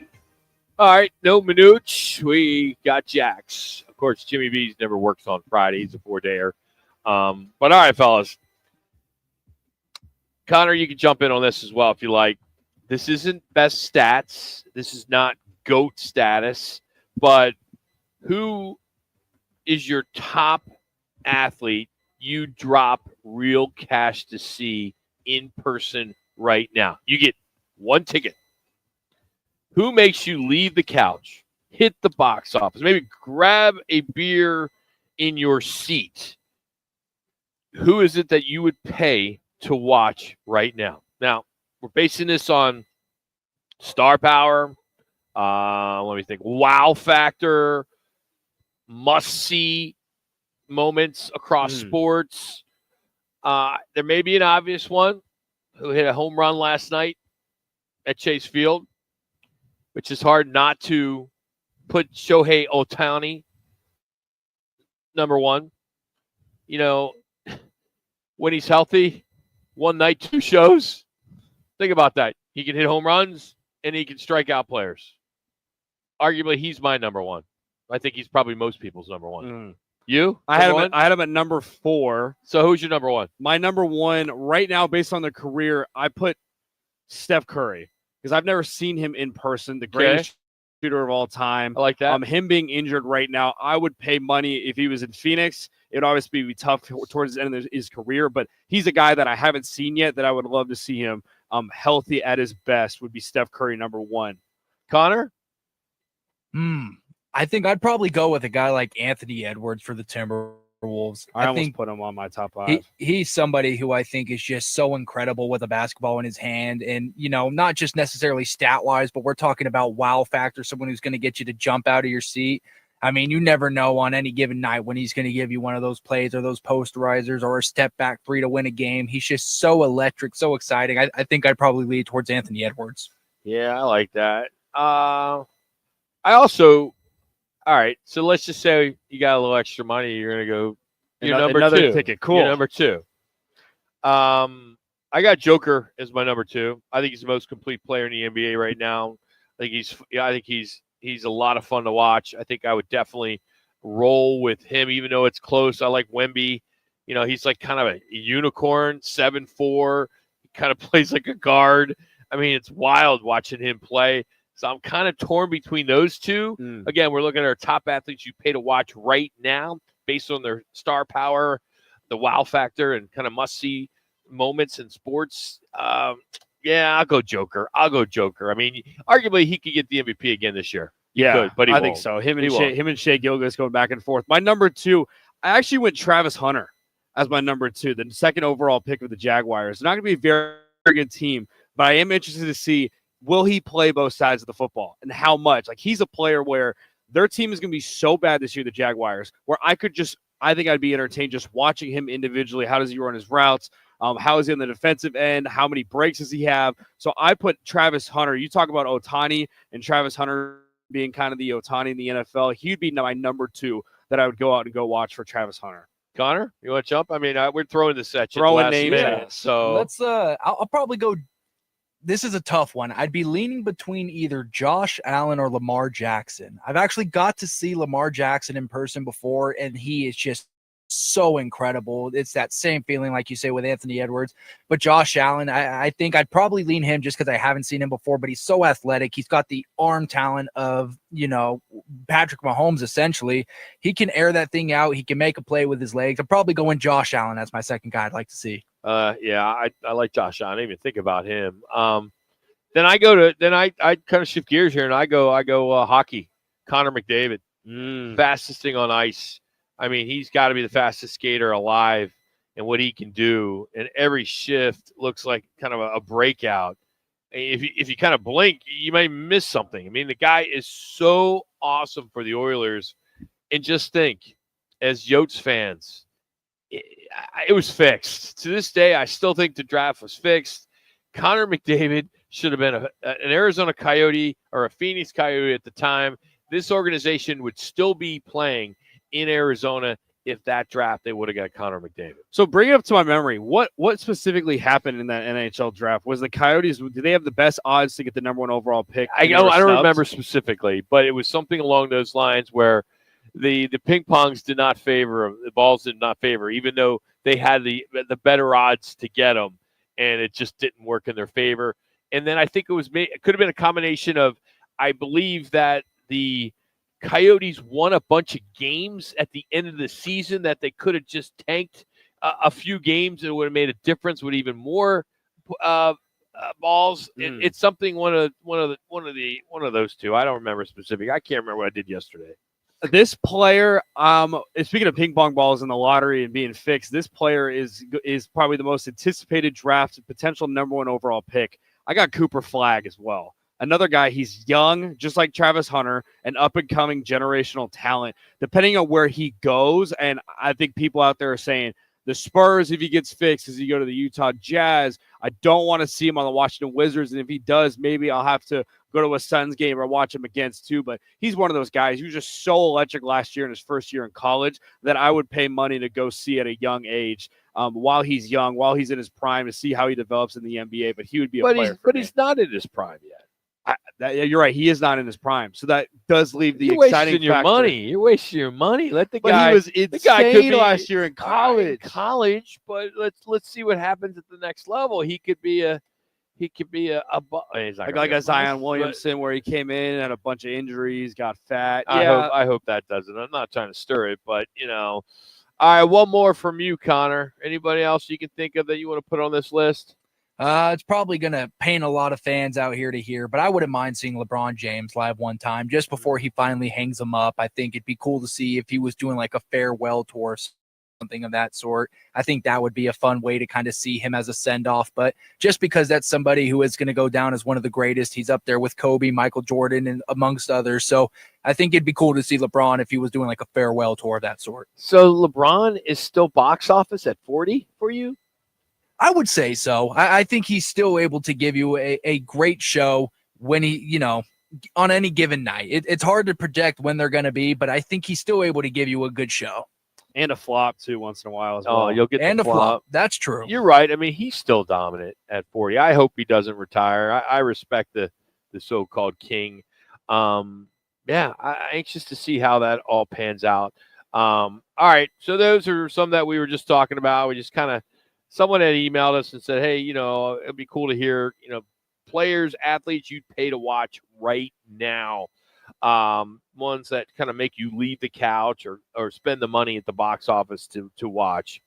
Our State 48 Roofing It's Your Call question of the day is, which Arizona team has the most pressure to win the weekend? So on Monday, we're talking about this particular team.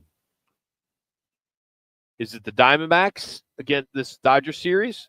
What if they lose the next three and they get 1 out of the 4? Or if it's the other way around, that would be an absolute huge win. Is it the Suns front office? 2 minutes. And something they need to do does it need to happen this weekend? Or are we going to wait another few weeks before they make a decision on who their next head coach is? Or number 3 or C, the Cardinals and the rookies at minicamp.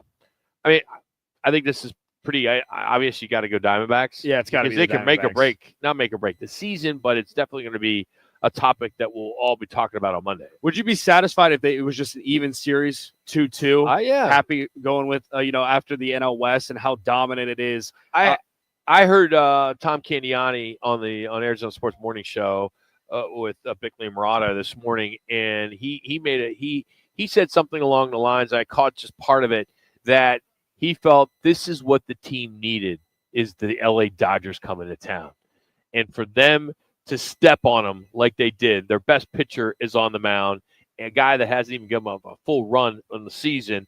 And here they go. They get a granny and another home run. I mean, they're up 5-0. Now, they almost blew it, but they didn't. and they still won 5-3. I got to tell you, how great would Monday be if the entire city's talking about a sweep or a 3-4? I know I'm getting ahead of myself, but I think it'd be great for the city. We need something positive. We need to kind of grasp a team and jump on it, and that's something we're going to kind of get into a little bit, or actually we'll get into it next. We're going to catch up with Jerry Hairston Jr. of the Dodgers here in about 15 minutes. But who really owns the Valley right now? Is it Devin Booker? Is this Devin Booker's town? Is Kyler still in the mix, or a lot of Cardinal fans, which I talk to, feel that Cardinals need to make a move? We've seen it. We're going to see the same thing this year. Is this year going to be any different? Or is it Corbin Carroll? Is he quietly stealing the crown of who owns the Valley right now when it comes to sports? I think it's a great topic. We'll kind of get into that. We'll do this next. I do think that it could go either way in regards to who you may feel is the face of Arizona sports. It's a debate with several standout athletes that can all make a case on how they play, their popularity, their impact on and off the field. We got to look at that too. I mean, I saw something, I think it was on TikTok. Devin Booker pulled over, it was a lemonade stand, and gave the kid a bunch of cash. How cool would that be? You know, that's the kind of stuff you love to see. You know, I know Charles Barkley, who lives here in the Valley, whenever he's out, he's always taking care of people and throwing a couple bucks here, and he takes care of, the valet guy a little bit more than probably most, and things like that. I think that's super cool. So, face of Arizona sports, we will dive into that next. We got some honorable mentions as well, and then we'll get into the Dodgers falling to the D-backs, and we'll get a perspective from the other side, the Dodger side, with Jerry Hairston Jr. It's Roc and Manuch with Jimmy B. We're coming to you live from Wright Toyota here on ESPN 620 and on FM at 98.7 HD2.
located at 77th Street and Frank Lloyd Wright Boulevard in Scottsdale. Now back to the guys on ESPN 620. All right, we're going to do an audible. We were going to talk about the face of Arizona sports, and we can always shelf that. But the Big Ten and the SEC are leading a charge for a 16-team college football playoff, as the CFP could soon see the major overhaul as the Big Ten and the SEC, they're gaining some momentum. And this could start in 2026. So according to Yahoo, the Power Conference commissioners, they met yesterday in New York to discuss the future of the CFP. And they put together a 16-team model. Now, this comes just 1 year after the CFP expanded to 12. And now here they are proposing this 16-team bracket. And in this, and this is where the SEC and the Big Ten are leading the charge, would secure 4 automatic bids. They want to kind of flex their muscles and show their dominance in college football. Now, the ACC and the Big 12, they would receive 2 spots, while the Group 5 would get 1, which would then leave 3 at-large berths, that would round out the field. Now, the story also noted the potential for inter-league play-in games. So this would be a conference third-place team would face a sixth-place team, and then that would determine their playoff eligibility. Now, the idea behind this is to kind of create some competitive balance and maybe kind of create some fairness. The 16 team is preferred for a lot of people, but it all is attached to money. And the current ESPN deal ends in 2026. So they're going to have to align this with the TV contract.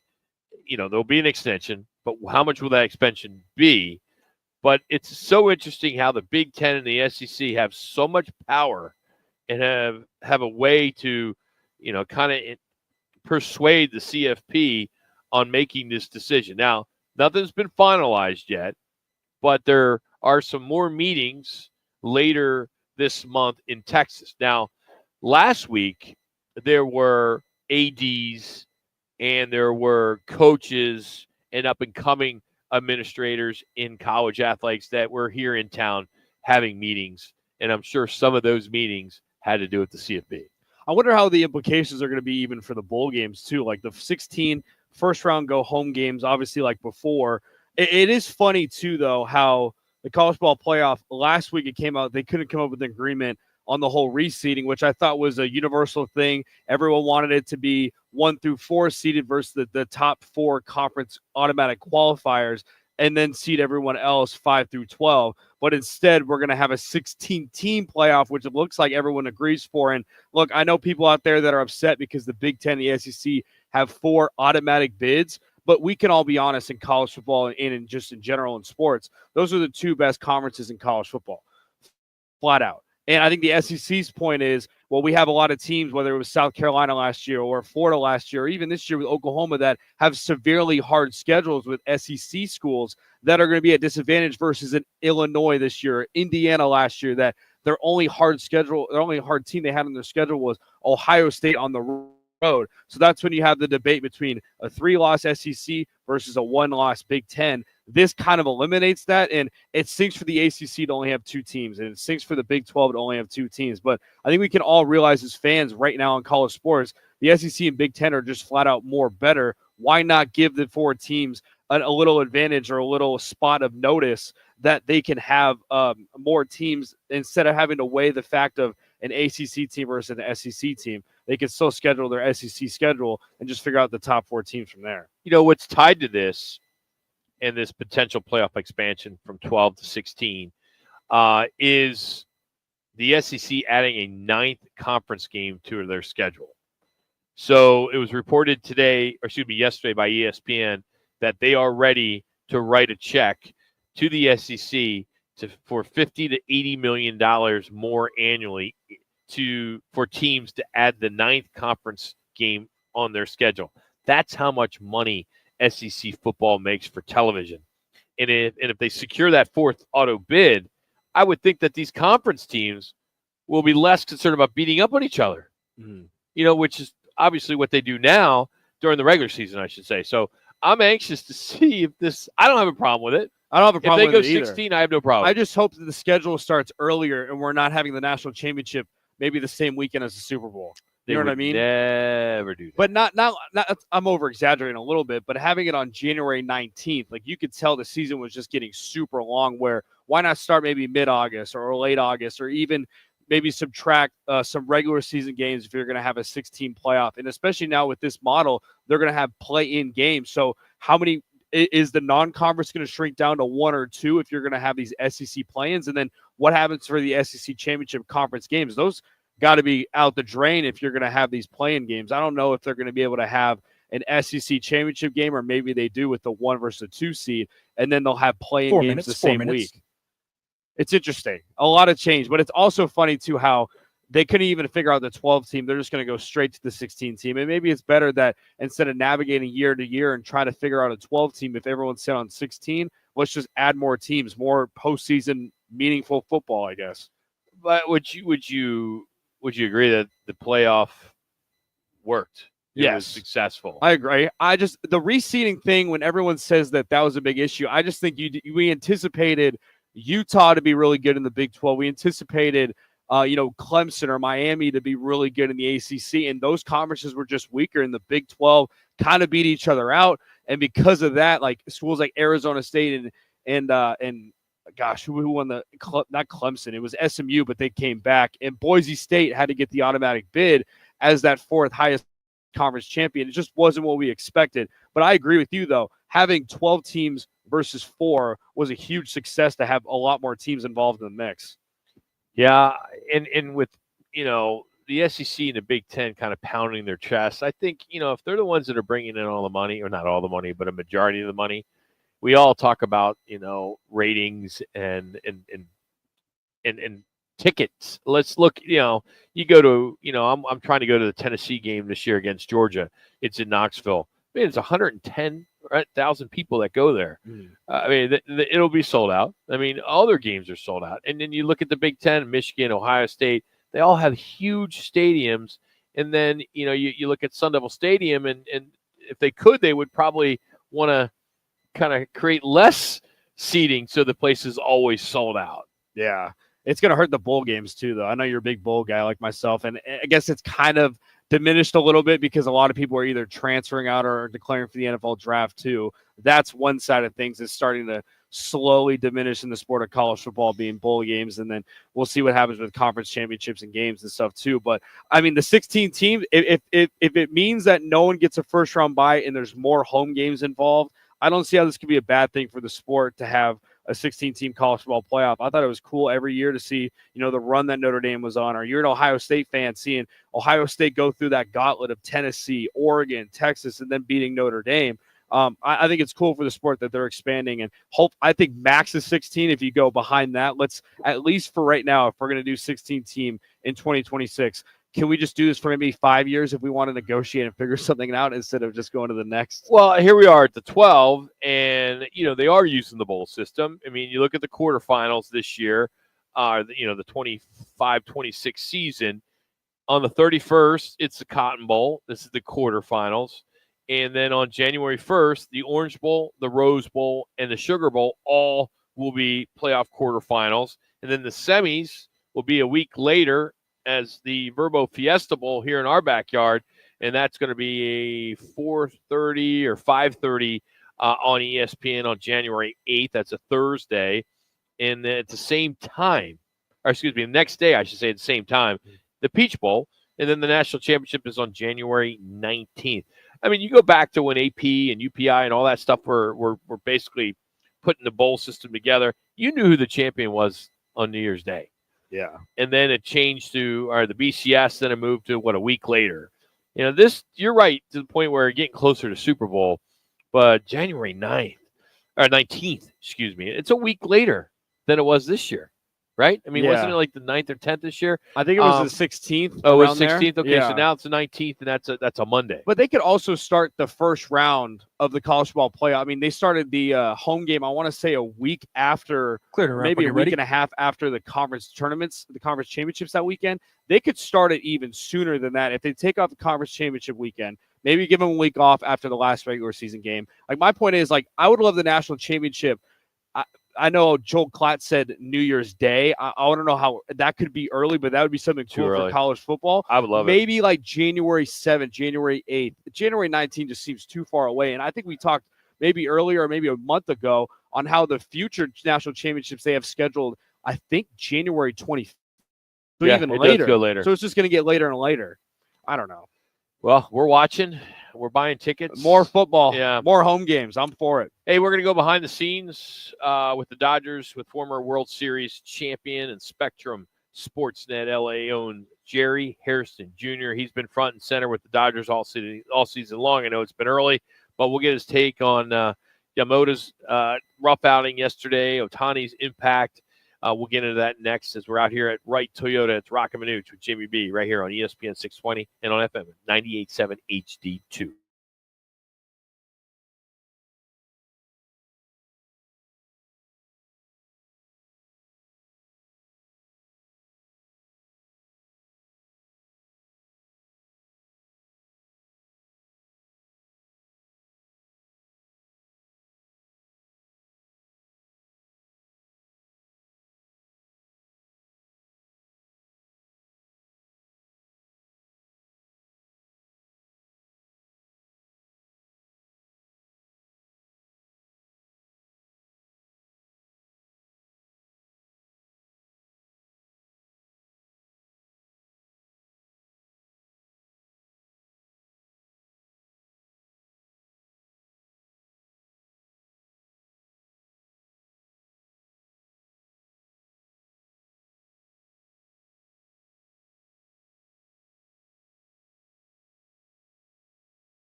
And on the price, Wright Toyota, located at 77th Street and Frank Lloyd Wright Boulevard in Scottsdale. Now back to the guys on ESPN 620.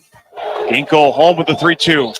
Ripped deep right center field. Way back, and that one is gone. Otani's 11th brings the Dodgers to within 2. It's now a 5-3 game. Wow, is that in L.A.? It sure sounded like it. Anyway, the Dodgers and the D-backs began their 4-game series last night. The Snakes get game 1, 5-3. You just heard Otani's home run in the top of the 9th, which made the score 5-3. But they did make a surge there, that being the Dodgers. But joining us now to talk some Dodgers, as he does the pre-post, he does it all, and that is Jerry Hairston Jr. Jerry, what's going on, man? How are you, bud? You just playing a little golf before tonight's game? No, I didn't play a little golf. I did get a nice little work session in as far as golf, work on my chip in a little bit. I got a match I got to be ready for Monday, so I did some practicing, got in the way. I'll be right back. And getting ready for tonight's game. So let's start last night with Yamamoto. He, after lights out in April, what do you think kind of went wrong last night against Arizona? Honestly, just one tough inning. Okay. You know, obviously the walk to the leadoff batter there, then the infield hit. Mookie did a great job of knocking it down. I think the 0-2 hit bat of Suarez, that's what set up that whole inning, really. Mm-hmm. Yeah. When you have a guy 0-2, you want to make a better pitch. He knows that. Ball slipped out of his hand. And then 2-0 to Moreno there, hits a grand slam. And that was really the ball game. So Marte did add on that extra home run. But give the D-backs credit. They had good at-bats that inning and capitalized on his mistakes. Shohei Ohtani, you heard the dinger there. He continues to rake. What do you think the vibe is in that clubhouse right now? You know, he's so consistent. Sounds like from what we can see here is, you know, he's got the leadership.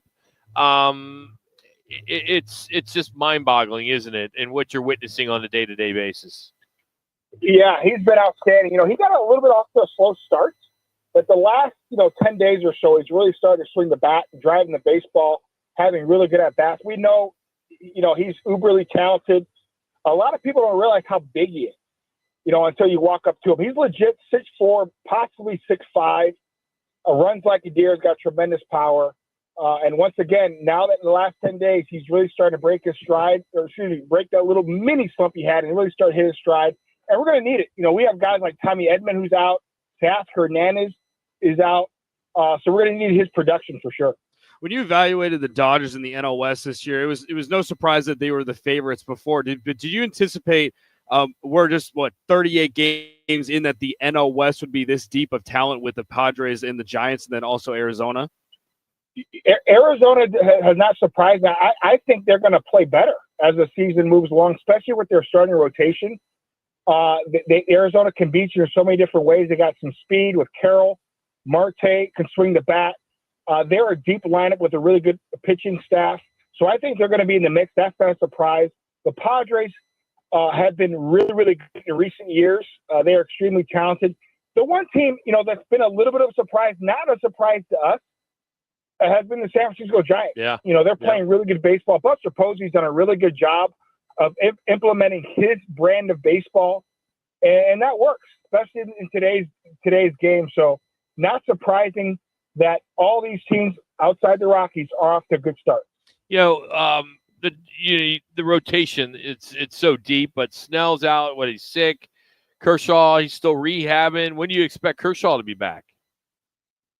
Well, he's scheduled to come off the IL sometime in late May. Okay. I think the way he's been throwing, he's been on a throwing program.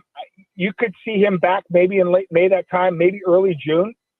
We're anxious to get Blake Snell back. He's a difference maker when he's healthy. Tyler Glasnow as well as hit the IL. We've been hit with injuries. Nobody's going to feel sorry for us. We understand that. But we definitely have been hit with the injury bug, but we got to get healthy. We know if this team gets healthy from the pitching side, position player side, we realize we're as good as any team in the big leagues. What's been your evaluation of the Dodgers as a whole these first 38 games? Is it gone the way you thought? Have they been kind of underperform a little bit, or is it because, like you said, injuries? You're just kind of trying to survive at this point and stay on top of the NL West and stay on top of the NL until y'all can say, get healthier during the summer? To be honest, that's a great question. They've actually played better than I expected them to play, especially with how we've been hit with the injury bugs. Look at the rotation. Last season, we crawled, and I'm going to say that little gingerly, we crawled into the postseason with our starting rotation. Yamamoto was injured. Walker Buehler was injured. Those two guys anchored our starting staff. It was our bullpen that really carried us in the postseason, all in the World Series. And that is the case so far this year. I mentioned Glasnow, Snell, Kershaw, a couple other guys are on the IL from the bullpen side. We have the number one, and this is a bad stat, we are leading Major League Baseball in innings pitched by our bullpen. That is not sustainable. That is not sustainable. They know that. So we have to make sure our arms get back from the starting rotation side and be able to have length. Because if we're using our relievers this early and this much in April, May, June, the game has told us in over 100 and some odd years, usually guys tend to run out of gas come September and October. So they're trying to fix that and get guys back healthy and make sure the bullpen guys get enough rest for the second half of the season. But come on, Jerry. You guys have so much money. You guys are just, raise a flag and you guys could steal somebody from the Marlins or steal somebody from the Pirates or steal somebody from, these teams that are struggling out there. I'll tell you what. How about you guys dump Corbin Burns and then we'll pick him up? You guys willing to do that? I can see that. Big leaguers just don't grow on trees. That's another thing. Yeah. Everybody gets on the Dodgers for going out. Hey, D-backs have gone out and signed Corbin Burns, Rodriguez, who's starting for you guys tonight. They went out and got him. Yeah. But listen, it's an open market. Teams that want to at least field a winner, they've been aggressive, like the D-backs, like the Padres have been aggressive. There's nothing wrong with that. Every team has money. It just depends if they want to spend it. Yeah. Pirates have money. Marlins have money. It's up to them if they want to spend it or not. So thankfully, we have teams in this division that are willing to spend money. They care about the fans. And here's another thing I saw last night. First of all, I want to commend the D-backs fans. 30,000 are averaging so far this season. Yeah, that's amazing. They're doing well. And the summers hasn't hit yet when the kids are out of school yet. So good for the D-backs fans and good for them for fielding a team that fans come out there and support. And that's always great for baseball when teams like the D-backs are being supported by their home fans. That's awesome. This division is just unbelievable. Of course, you mentioned San Francisco. We know what San Diego's doing. Arizona's there right now. What does Colorado do? I mean, have you ever been on a team like that where you start this bad? I mean, this is historic. Well, here's the thing, too. It's sad because I remember, playing against those teams led by Troy Tulowitzki, Todd Helton, so many great players. Cargo was there for some time. And that team should be competitive. They do a great job of drawing fans. If you put on a decent team out there, fans want to come out to that ballpark. It is a gorgeous ballpark. It really is. It's a great place to play. The scenery is unbelievable. And as you can tell, with whether it's the Nuggets, whether it's the Broncos, fans are passionate about their sports team.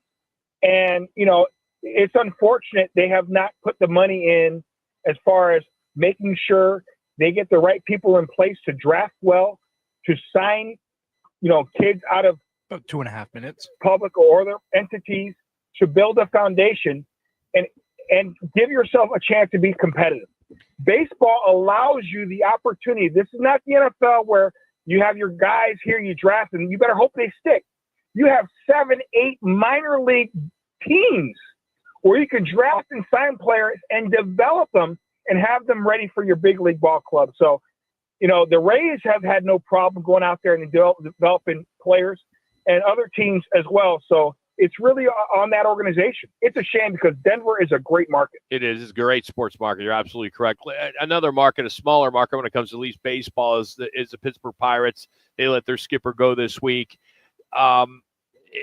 Can that make a difference this early on for this team? It could make a difference initially, maybe, but make no mistake about it. What have the Pirates done to go out and sign difference makers? Nothing. I'll give you 20 years. Well, in the last 20 years, yeah. Who have the Pirates signed that has been a difference maker from free agency? I'll wait. You're right, Jerry. You're so right because when you think of the Pirates, you still think of Dave Parker, Willie Stargell. You think way back in that day when when your dad was playing. It just seems as though they have not been relevant for 20, 25, 30 years. Are you kidding me? The Pittsburgh fan base, they are crying, screaming for a competitive team. I've been to a lot of Major League ballparks, okay? PNC Park, the eye test, it may be the most beautiful ballpark in all of baseball. Really? Fans want to come out there. Yeah. Go see a game at PNC Ballpark. It is gorgeous. You step in the batter's box, it is, as good as it gets as a big leaguer. It's a gorgeous stadium. It's great fans that are there. You mean to tell me you can't put 3 or 4 guys around Paul Skeens, that stud? You're not taking it. Feel free to wrap whenever you guys are ready. Top 5, top 7 the last several years. You can't draft guys, sign guys, develop guys to have a competitive ball club and to sign 1 or 2 guys to help the young guys. Get out of here with that, man. That is a shame. It really is. It is a shame that they have not been able to fill that ballpark, at least get players there and give guys like a Paul Skeens opportunity to win. I'm sorry, especially in this with the luxury tax and the game of baseball, when the numbers are going to come out very soon, it's over a $13.5 billion industry. The industry. There's so much money in this game. You can't tell me they can't go get a couple players to go along with Paul Skeens and a couple of their young players. It's a shame, man. It really, and to answer your question, I'm sorry I'm going on a rant. No, you're fine. To answer your question, it is not the manager's fault.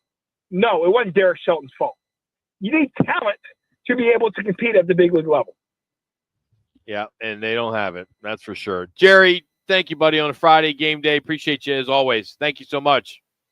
Anytime, guys, and go Dodgers. You got it. Jerry Harrison with the Go Dodgers. Jerry Harrison Jr. joining us here. Of course, he is with Spectrum Sportsnet LA. He does the pre, the post. He does it all. He's been doing it for many years.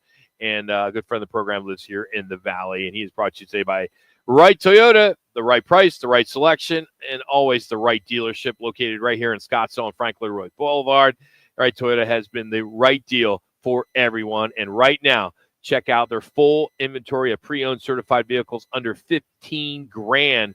And it's all online at righttoyota.com. All right, next up, what's on tap tonight with the D-backs, the NBA, the NHL playoffs. Plus, we'll hit our State 48 roofing question of the day. It's Roc and Manuch with Jimmy B here on ESPN 620 and on FM at 98.7 HD2.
It's the Lerner and Rowe one call, that's all call of the day. If you're looking for a full-service law firm, just make one call, that's all. 602-977-1900.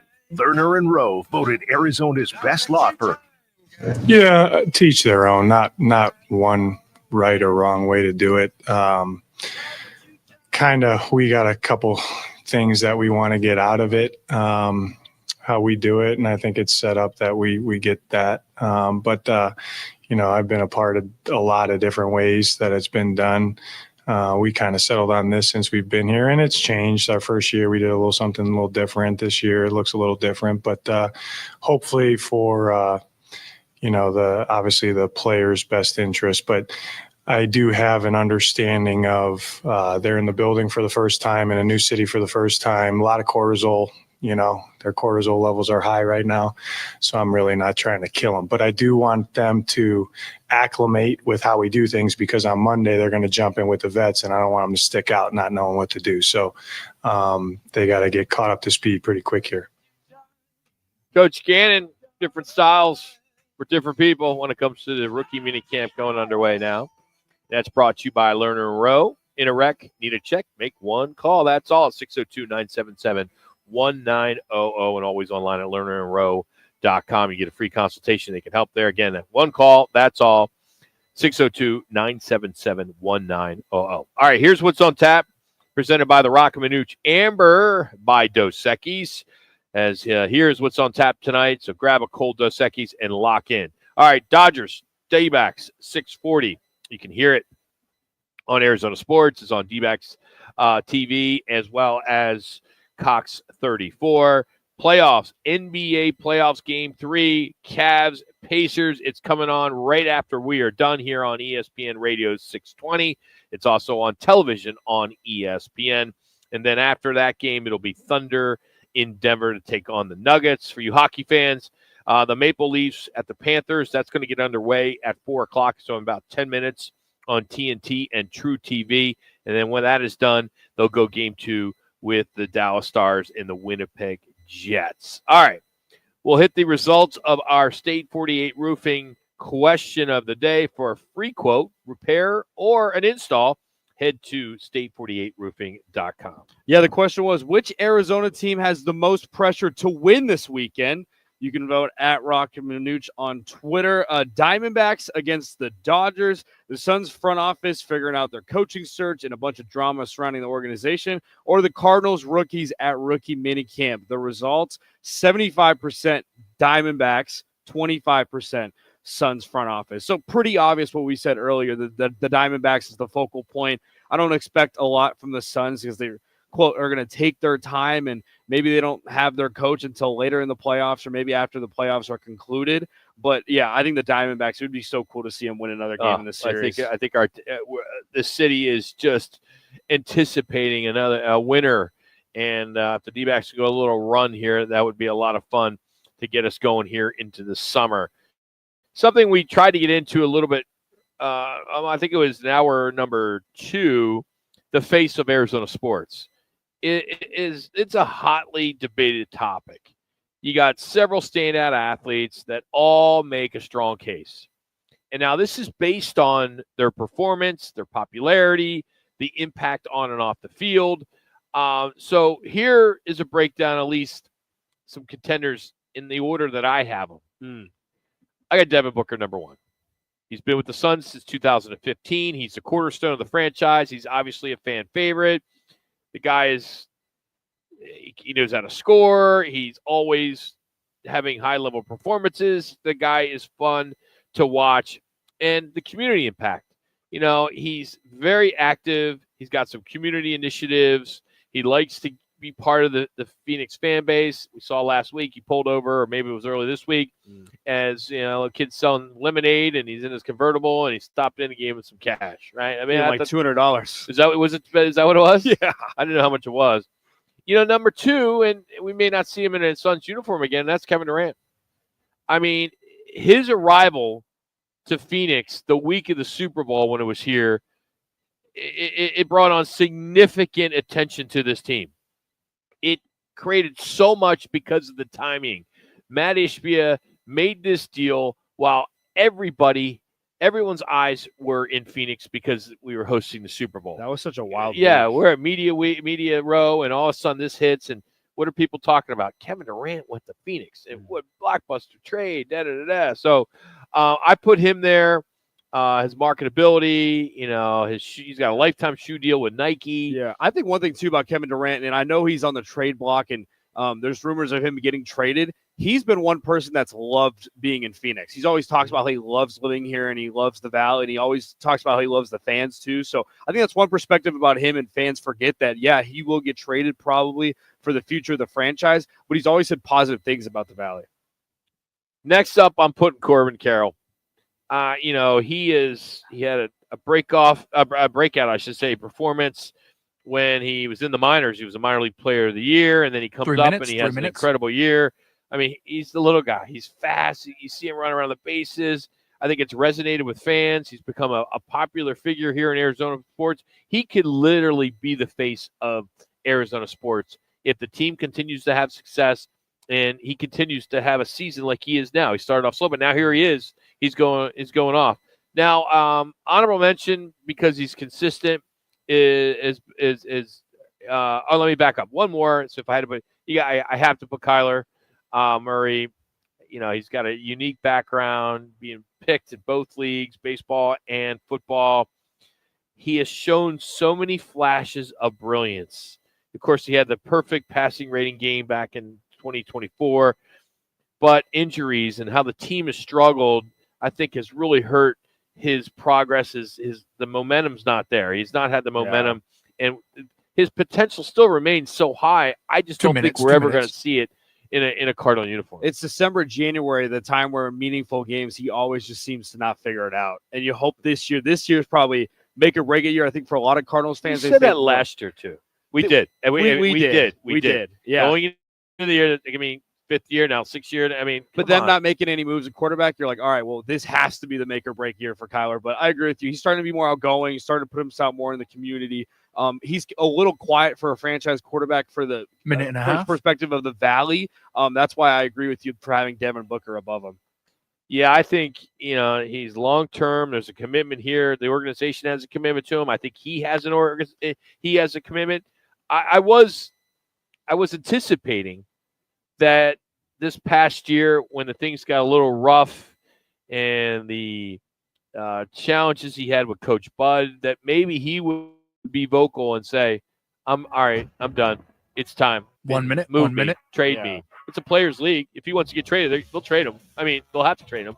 I just hope it doesn't come to that. I think he's been consistent, and he never complains either. I know he's my face. I think he's probably most people. Maybe we'll see somebody 40 seconds short term. Sam Levitt.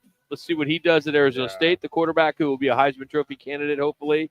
I know they're starting that buzz. They're getting that thing going. So, hey, if you missed anything, go to rockandmanuch.com. Make sure you download the Arizona Sports app so you can take us all over. And if you have HD in your car, it's 98.7, HD2, but always at ESPN 620. So download that app, and we appreciate you hanging out. Have a great weekend. We're back here on Monday. For Connor, for Jax, I'm Rock. You've been listening to Roc and Manuch with Jimmy B right here on ESPN 620.